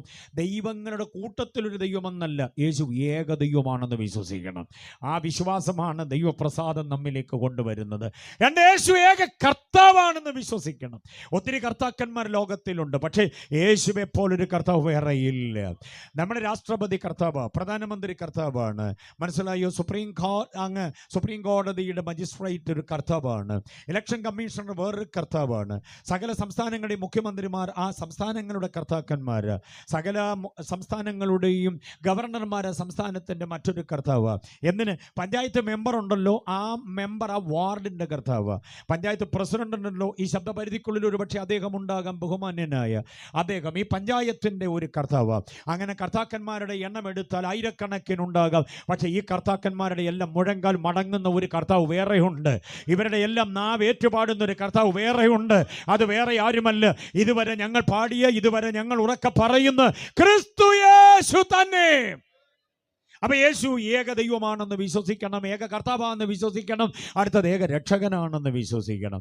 ഒത്തിരി രക്ഷകന്മാരുണ്ട് ചരിത്രത്താളുകൾ. നമ്മൾ ആരാധിക്കുന്നില്ലെങ്കിലും ആദരിക്കുന്ന രക്ഷകന്മാർ ഒത്തിരി പേരുണ്ട്. മനസ്സിലായില്ലേ? നമ്മളെ അക്ഷരം പഠിപ്പിക്കത്തില്ലെന്ന അവകാശത്തോടുകൂടെ നിന്ന കുറെ തിട്ടൂരങ്ങൾ ഉണ്ടായിരുന്നു. ഇവിടുത്തെ ഭൂടമകൾക്കും ഇവിടുത്തെ വരേണ്യവർഗത്തിനും അക്ഷരാധികാരം അവർക്ക് മാത്രമാ. അവരല്ലാത്തവരാരും അക്ഷരം പഠിക്കരുത്, കീർത്തനം പാടരുത്, പാട്ടെഴുതരുത് എന്നൊക്കെയുള്ള ഒരുമാതിരി തിട്ടൂരമുണ്ടായിരുന്നു ബ്രാഹ്മണാധിപത്യമുള്ള കാലത്ത്.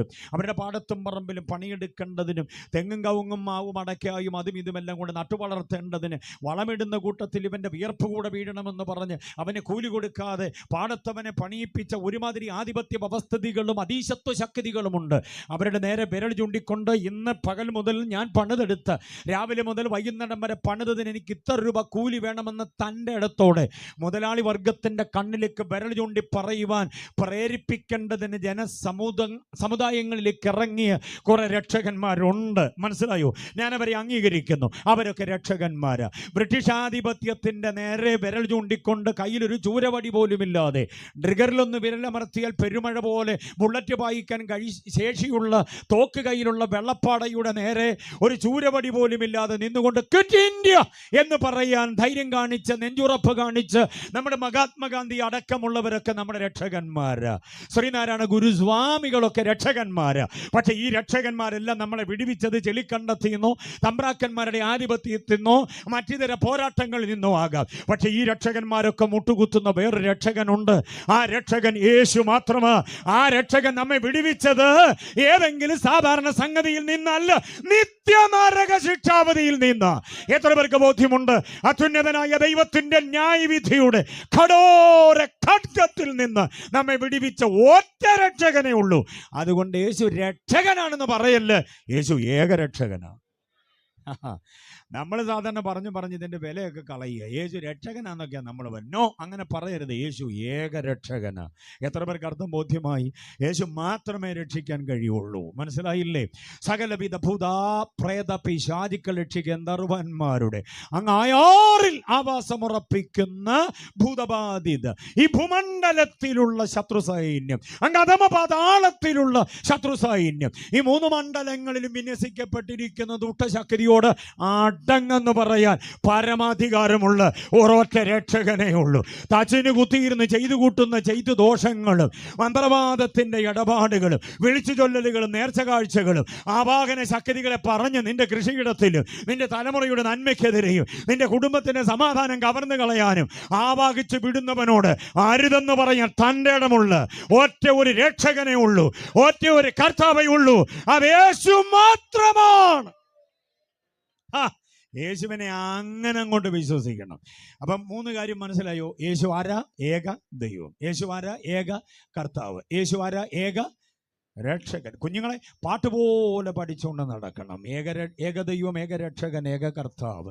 അടുത്ത് കേൾക്കണോ? യേശു ആരാന്നറിയാമോ? യേശു ഏക അവതാരമാ. രക്ഷകനായി വന്ന് മാനവജാതിയുടെ കയ്യിൽ നിന്ന് വല്ലതും പിടിച്ചടക്കേണ്ടതിനോ പിടുങ്ങി വാങ്ങേണ്ടതിനോ അല്ല. പകരം യേശു നമുക്ക് വേണ്ടി തൻ്റെ ജീവനെ മറുവിലയായി തന്ന് നമ്മിൽ നിന്ന് ഒന്നും വാങ്ങാതെ, 5 നയാ പൈസ വാങ്ങാതെ, ദേഹദണ്ഡന പ്രക്രിയകളൊന്നുമില്ലാതെ, ഒരു തുള്ളി ചോര നമ്മിൽ നിന്ന് വാങ്ങാതെ, നമ്മുടെ ഭൂമി വാങ്ങാതെ, നമ്മുടെ ഏതെങ്കിലും ഒന്ന് വാങ്ങാതെ, സ്വർഗത്തിലുള്ള സകലതിനും നമ്മെ അധികാരിയും അവകാശിയും ആക്കി തീർക്കേണ്ടതിന് സമൃദ്ധിയായി നമുക്ക് വേണ്ടി സകലതും നൽകി തൻ്റെ ജീവനും കൂടെ നൽകിയ ഒരൊറ്റ അവതാരമേ ഉള്ളൂ. അത് യേശു മാത്രമാണ്. അപ്പം അങ്ങനെ വിശ്വസിക്കണം, എന്നാലേ ദൈവപ്രസാദം ഉണ്ടാവും. നക്ഷത്രം തൂക്കിയത് കൊണ്ട്, 10 കേക്ക് വാങ്ങിച്ചു കൊടുത്തത് കൊണ്ട്, സ്കൂബിയുടെ ബാഗ് വാങ്ങിച്ചു കൊടുത്തത് കൊണ്ട്, വീടിൻ്റെ 10 വീടിൻ്റെ മേൽക്കൂര മാറ്റിക്കൊടുത്തത് കൊണ്ടോ, വിവാഹമാംഗല്യം എന്ന് പറയുന്ന സ്വപ്നം സാക്ഷാത്കരിക്കപ്പെടാത്ത 10 പെൺപിള്ളാർക്ക് വിവാഹത്തിൻ്റെ നന്മ പകർന്നു കൊടുത്തത് കൊണ്ടോ ഒന്നും ദൈവം പ്രസാദിക്കണം. അതൊക്കെ മാന്യമായ ജീവിതത്തിൻ്റെ നന്മകൾ, അതിനൊക്കെ ദൈവം പ്രതിഫലം തരും. പക്ഷെ ദൈവപ്രസാദം പ്രാപിച്ച് ദൈവത്തോടുകൂടെ മരണാനന്തര ഭാവി അനുഭവിക്കണമെന്നുണ്ടെങ്കിൽ ഈ വിധത്തിൽ വിശ്വാസം ഏറ്റെടുത്തേ മതിയാകുള്ളൂ. അത് അനുഭവിക്കുന്ന ദൈവമക്കൾ കർത്താവിനെ ഒന്ന് സ്തുതിച്ചാട്ടെ. യേശു അവതാരങ്ങളുടെ കൂട്ടത്തിലൊരു അവതാരമല്ല, ഏക അവതാരമാണ്. എത്ര പേര് സമ്മതിക്കുന്നു? യേശു അടുത്തത് കേട്ടോണം, 5-ാമത്തത് കേട്ടോണം, 4 5-ാമത്തത്, യേശു ഏക മധ്യസ്ഥനാണ്. ഹല്ലേലൂയ. സ്തോത്രം പറയാൻ എത്ര പേർക്ക് പറ്റും? മധ്യസ്ഥന്മാരുടെ കൂട്ടത്തിലൊരു മധ്യസ്ഥനല്ല, പിന്നെ പറ, ഏക മധ്യസ്ഥന. മനുഷ്യനു വേണ്ടി ദൈവത്തോട് മധ്യസ്ഥ ചെയ്യാൻ ആ മധ്യസ്ഥൻ രക്ഷകൻ ആകണം. മാത്രമല്ല, ആ മധ്യസ്ഥൻ മനുഷ്യനും ആ മധ്യസ്ഥൻ ദൈവവുമായിരിക്കണം. മനുഷ്യത്വവും ദൈവത്വവും കൂടെ ഒരുമിച്ച് സമന്വയിക്കപ്പെട്ട ഒരേ ഒരു ഭാവം എൻ്റെ കർത്താവിൽ മാത്രമാണ്. ക്രൈസ്തവ സഭ അണിയിച്ചൊരുക്കി നിർത്തിയിരിക്കുന്ന എല്ലാ മധ്യസ്ഥന്മാർക്കും ഈ ക്വാളിറ്റി ഇല്ലാത്തത് കൊണ്ടാണ് ഞങ്ങൾ അവർ മധ്യസ്ഥന്മാരല്ലെന്നീ പറയുന്നത്. അല്ലാതെ മറ്റ് സഭകളോട് വിരോധമുള്ളത് കൊണ്ടൊന്നുമല്ല. മധ്യസ്ഥൻ്റെ ഏറ്റവും കുറഞ്ഞ യോഗ്യത മനുഷ്യന് വേണ്ടി ദൈവത്തോട് മധ്യസ്ഥ ചെയ്യേണ്ടത്. അങ്ങനെയാണെങ്കിൽ ആ മധ്യസ്ഥന് വേണ്ടുന്ന ക്വാളിറ്റി ആ മധ്യസ്ഥൻ മനുഷ്യനും പിന്നെ ദൈവമാകണം. ഇങ്ങനൊരു സമുന്നത ഭാവം, സമഞ്ജസമായ സമ്മേളനത്തിൻ്റെ ആളത്വം യേശുവിൽ മാത്രമേ ഉള്ളൂ. അതുമാത്രമാണോ? മരിച്ചവർക്ക് വേണ്ടിയും ജീവിച്ചിരിക്കുന്നവർക്ക് വേണ്ടി മധ്യസ്ഥ ചെയ്യണമെങ്കിൽ ആ മധ്യസ്ഥൻ്റെ യോഗ്യത അവൻ മരിച്ചവനുമാകണം, പിന്നെന്തോ ഇവനാകണം, ജീവിച്ചവനുമാകണം. അങ്ങനെ ഒറ്റ മധ്യസ്ഥനെയുള്ളത് യേശു മാത്രമാണ്. ബോധ്യമായവർ കർത്താവിനെ സ്തുതിച്ചാട്ടെ. ക്രൈസ്തവ സഭ പറയുന്ന ചൂണ്ടിക്കാട്ടുന്ന മധ്യസ്ഥന്മാരെല്ലാവരും ഇന്നും കല്ലറകളിൽ ഉറങ്ങുന്നവരാ. പാട്ടുകാർ പാടിയോന്ന് എനിക്കറിയില്ല. ഉലകമഹാന്മാർ അഖിലരും ഒരുപോലെ ഉറങ്ങുന്നു കല്ലറയിൽ. പക്ഷെ ഒറ്റ കല്ലറ മാത്രം തുറന്നു കിടക്കുന്നു, അവനിവിടെ ഇല്ല. ആ കല്ലറയിൽ റൂമാല് കൊണ്ട് പൊതിഞ്ഞു വെച്ച ഒരുവനുണ്ട്, അവനിവിടെ ഇല്ല. അവൻ എവിടെ പോയി? അങ്ങ് മധ്യസ്ഥ ചെയ്യുവാൻ പിതാവിൻ്റെ സന്നിധിയിലേക്ക് കരേറിപ്പോയി. അതുകൊണ്ട് എൻ്റെ യേശു മധ്യസ്ഥന്മാരുടെ കൂട്ടത്തിലൊരു മധ്യസ്ഥനല്ല. ആൻറ്റി ശ്രദ്ധിക്കണേ, യേശു മധ്യസ്ഥന്മാരുടെ കൂട്ടത്തിലൊരാളല്ല, യേശു മാത്രം മധ്യസ്ഥന. ബോധ്യമായവർക്കായി ദൈവത്തെ സ്തുതിക്കുകയും ഓക്കെ. ആ യേശുവിനെ കുറിച്ച് ഇനിയും ചിന്തിക്കുമ്പോൾ ഏക അവതാരമാണ്, ഏക മധ്യസ്ഥന, ഏക ആരാധ്യനാണ്. എത്ര പേര് സമ്മതിക്കുന്നുണ്ട്? യേശു ഏക ആരാധ്യന. നിന്റെ ദൈവമായ കർത്താവിനെ മാത്രമേ ആരാധിക്കാവൂ. അതെന്നാ പ്രയോഗമാണെന്നറിയാം. നിന്റെ ദൈവമായ കർത്താവിനെയും അങ്ങനല്ല, പിന്നെ നിന്റെ ദൈവമായ കർത്താവിനെ മാത്രം. ആ മാത്രം എന്നതിൻ്റെ അടിയിലാണ് വര കൊടുക്കേണ്ടത്. മണ്ണിനെ ആരാധിക്കരുത്, പെണ്ണിനെ ആരാധിക്കരുത്, ആണിനെ ആരാധിക്കരുത്, കുഞ്ഞിനെയോ കുട്ടിയോ ആരാധിക്കരുത്. മനസ്സിലാകുന്നുണ്ടോ? ഉദിച്ചു നിൽക്കുന്ന സൂര്യനെയോ ചന്ദ്രനെയോ നക്ഷത്രജാലങ്ങളെയോ ആരാധിക്കരുത്. പറവകളെയോ പ്രാണികളെയോ കാട്ടുമൃഗങ്ങളെയോ നാട്ടുമൃഗങ്ങളെയോ ആരാധിക്കരുത്. ഒഴുകുന്ന പുഴയും ഭയങ്കരമായ തിരമാലകൾ ഉതിർത്തുന്ന സമുദ്രവും നമ്മുടെ ആരാധ്യന്മാരാകരുത്. വീശിയടിക്കുന്ന കൊടുങ്കാറ്റ് ആരാധ്യമാകരുത്. ഇതിനെ ഒന്നുമല്ല ആരാധിക്കേണ്ടത്. ഇതിനെയൊക്കെ നിർമ്മിച്ച് നിയന്ത്രിച്ച് നിയോഗിച്ച് പരിപാലിച്ച് പരിരക്ഷിക്കുന്ന ഒരു സാക്ഷാൽ പരബ്രഹ്മമുണ്ട്. Price the Lord. സാക്ഷാൽ ജഗം നിയന്താവുണ്ട്. ആ ദൈവമാണ് ആരാധ്യൻ. എത്ര പേർക്ക് ബോധ്യമാകുന്നുണ്ട്? ആരാധന എന്ന് പറയുന്ന വിഷയം ഇതിനകത്ത് പിന്നെയും വരേണ്ടത്, സമയത്തിൻ്റെ ലഭ്യതയുണ്ടാകുമെന്നറിയില്ല. അപ്പോൾ ആരാധ്യൻ യേശുവാണ്. യേശുവിനെ മാത്രമേ ആരാധിക്കാവൂ. അപ്പനപ്പൂപ്പന്മാർ ചൂണ്ടിക്കാണിച്ച് തന്നിട്ടുള്ള ഒരൊറ്റ ആവാഹനത്തിൻ്റെയും പിന്നാലെ പോകരുത് എന്ന അവബോധം അകത്ത് കയറി യേശുവിനെ മാത്രം ആരാധിക്കാൻ മനസ്സ് കാട്ടുന്നവനിൽ മാത്രമേ ദൈവം പ്രസാദിക്കുകയുള്ളൂ. അപ്പോൾ ദൈവപ്രസാദം ആരില്ല? ആരാധനയെക്കുറിച്ച് വെളിപ്പാട് കിട്ടിയവരില്ല ദൈവപ്രസാദം. പൊന്നുമോന് കുന്തിരിക്കം കാഴ്ചവെച്ചിട്ട് ആരെ ആരാധിച്ചെന്നാ പറയുന്നത്? വീണ് അവരെ എന്നല്ല, അവരെയൊന്നുമല്ല, അവളെയൊന്നുമില്ല. അതിനായിട്ട് സ്തോത്രം. Price the Lord. വീണ അവനെ നമസ്കരിച്ചു. കണ്ടോ? അവനെ നമസ്കരിക്കുന്നത് കൊണ്ട് എന്നാൽ പിന്നെ ഉണ്ണിയെ ആരാധിച്ചേക്കാന്നും പറഞ്ഞ് പോകരുത്. പലർക്കും ഉണ്ണിയെ ആരാധിക്കുന്നതിനത് ഭയങ്കര താല്പര്യം. ടർക്കിക്കകത്ത് പൊതിഞ്ഞ് തോളലിട്ടുകൊണ്ടാണെന്ന ഉണ്ണി അയ്യേ അങ്കിളിനെ ബീഡി നാറുന്നൊന്നും പറയത്തില്ല, കള്ള് നാറുന്നൊന്നും ഉണ്ണി പറയത്തില്ല. മനസ്സിലായി? ഉണ്ണിക്ക് വല്ല പഴമോ PP ഒക്കെ വാങ്ങിച്ച്, പെരുന്നാളിന് വല്ല PP ഒക്കെ വാങ്ങിച്ച് തോളലിട്ട് നടന്ന് അങ്ങനെ അങ്ങ് ഇരുന്നോളും, കുഴപ്പമില്ല. മനസ്സിലാകുന്നുണ്ടോ? പക്ഷെ ഉണ്ണിയല്ല ആരാധിക്കേണ്ടത്, ആരാധ്യൻ കർത്താവ് തന്നെയാണ്. വീണവനെ ആരാധിക്കുന്നു എന്ന് പറയുമ്പോൾ ഇതൊരു കേവലം ശിശുവല്ല, പിന്നെ ഇവൻ സാക്ഷാൽ സത്യദൈവത്തിൻ്റെ അവതാരമാണെന്ന് ബോധ്യമായതുകൊണ്ട് ആരാധിച്ചത്. ആരാധനയുടെ വെളിപ്പാടാണത്. അപ്പം ഏക അവതാരം, ഏകമധ്യസ്ഥൻ, ഏകയാരാധ്യൻ, ഏകദൈവം, ഏകരക്ഷകൻ, ഏകകർത്താവ്, ഇങ്ങനെ വിശ്വസിക്കുന്നവരിൽ ദൈവം പ്രസാദിക്കുന്നത്. തീർന്നില്ല, അടുത്ത കേട്ടോണം. ഏകനാഥനാണ്, ആശ്രയിപ്പാൻ ഏകനാഥനാണ്. കണ്ടോ എന്ന് പറഞ്ഞാൽ നായകനാണ്, ഏകനാഥനാണ്, ഏക യോഗ്യനാണ്, ഏക യോഗ്യൻ എന്ന് മാത്രമല്ല ഏക ന്യായാധിപനാണ് എൻ്റെ കർത്താവ്. സ്തോത്രം. പിന്നെയും വരിക 3 എണ്ണം. അപ്പം 6 3 എത്രയായി? 9 എണ്ണമായി. ഏകനാഥനാണ്, ഏക യോഗ്യനാണ്, ഏക ന്യായാധിപനാണ്. അങ്ങനെ വിശ്വസിക്കണം യേശുവിനെ. ഒരെണ്ണം കൂടെ പറഞ്ഞ 10 തികയുമല്ലോ. 10 എണ്ണം കൊണ്ട് പൊക്കോണം. അങ്ങനെ വിശ്വസിക്കുന്നവരിൽ ദൈവം പ്രസാദിക്കുന്നത്. 10ാമത്തേത് കേട്ടോണം. ഏക പരിശുദ്ധനാണ് എൻ്റെ കർത്താവ്. സ്തോത്രം. വിശ്വസിക്കുന്നവർ എത്ര പേരുണ്ട്? ജീവിതത്തിൽ ഒരു തിന്മയും ആർക്കും ചൂണ്ടിക്കാട്ടാനാവാത്ത വിധം ഏക പരിശുദ്ധൻ. അവസാനം പറഞ്ഞ 3 എണ്ണം കിട്ടിയോ? ആദ്യത്തെ 6 എണ്ണം കിട്ടിയല്ലോ. ഒന്നുകൂടെ ഞാൻ ആവർത്തിക്കാം, ഇത് മറന്നു പോകരുത്. ഈ 10 കാര്യങ്ങളെ വ്യക്തമായി വിശ്വസിക്കുന്നവനിൽ ദൈവം പ്രസാദിക്കുന്നത്. അല്ലാതെ നമ്മുടെ പുണ്യപ്രവർത്തികളിലും നമ്മുടെ ചടുലമായ നീക്കങ്ങളിലും നമ്മുടെ ഏതെങ്കിലുമൊക്കെ ഇടപാടുകളിലൊന്നുമല്ല ദൈവം പ്രസാദിക്കുന്നത്. ദൈവം അയച്ചവനിൽ നിങ്ങൾ വിശ്വസിക്കണം, അവനിലാണ് ദൈവം പ്രസാദിക്കുന്നതെന്ന് യേശു പറയുമ്പോൾ യേശുവിൻ്റെ വചസ്സുകളെ ഏറ്റെടുത്തുകൊണ്ട് ഞാൻ ഈ വിശദീകരണം തരുന്നത്. ഏക ദൈവമായവൻ, ഏക കർത്താവായവൻ, ഏക രക്ഷകനായവൻ, ഏക അവതാരമായവൻ, ഏക ആരാധ്യനായവൻ, ഏക മധ്യസ്ഥനായവൻ. 6 കാര്യങ്ങൾ കിട്ടിയവർക്കായി സ്തോത്രം ചെയ്യുന്നു. ഏകനാഥനായവൻ, കണ്ടോ, ഏക യോഗ്യനായവൻ, ഏക ന്യായാധിപനായവൻ. അവസാനം ഞാൻ പറഞ്ഞത് ഏക പരിശുദ്ധനായവൻ. ഹല്ലേലൂയ. ജീവിതം 33.5 വർഷം സാധാരണ ജനങ്ങളോടൊപ്പം മുട്ടിത്തട്ടി ഉരുമി ഒരഞ്ഞു നടന്നു. യെരുശലേമിലൂടെ, കഫർനഹൂമിന്റെ തെരുവീഥികളിലൂടെ, ഇസ്രായേലിന്റെ പ്രാന്തപ്രദേശങ്ങളിൽ, കണ്ടോ, അവിടെ എല്ലാം നടന്നു. സാധാരണക്കാരോടൊപ്പം, കൂലിപ്പണിക്കാരോടൊപ്പം, മത്സ്യബന്ധന തൊഴിലാളികളോടൊപ്പം, ഉന്നതന്മാർ, ശാസ്ത്രിമാർ, സൈന്യർ, പരീശർ, എരിവുകാരടക്കമുള്ളവരോട്, വമ്പൻ ഭരണാധിപന്മാരോട്, സാധാരണക്കാരോടൊപ്പം യേശു ഉണ്ടായിരുന്നു. പക്ഷെ മരണമെത്തുന്ന നേരമായപ്പോൾ അവരെല്ലാവരും കൂടെ വിസ്തരിച്ചിട്ട് ക്രൂശിക്കെന്ന് ചിലർ അട്ടഹസിക്കുമ്പോൾ അവരുടെ അട്ടഹാസത്തെ പിടിച്ചു നിർത്തിയിട്ട് നിയമത്തിന്റെ അവസാന വാക്കായി പീലാത്തോസ് ചോദിക്കുന്നൊരു ചോദ്യമുണ്ട്: ഇവൻ ചെയ്ത കുറ്റമെന്താ? ഇവൻ ചെയ്ത കുറ്റമെന്താ? ആർക്കും അങ്ങനെ ഒരു കുറ്റം ന്യായമായി ചൂണ്ടിക്കാട്ടാൻ ഇല്ലായിരുന്നു. അതുകൊണ്ട് പീലാത്തോസ് പറയുന്നു, ഞാൻ ഇവരിലൊരു കുറ്റവും കാണുന്നില്ല.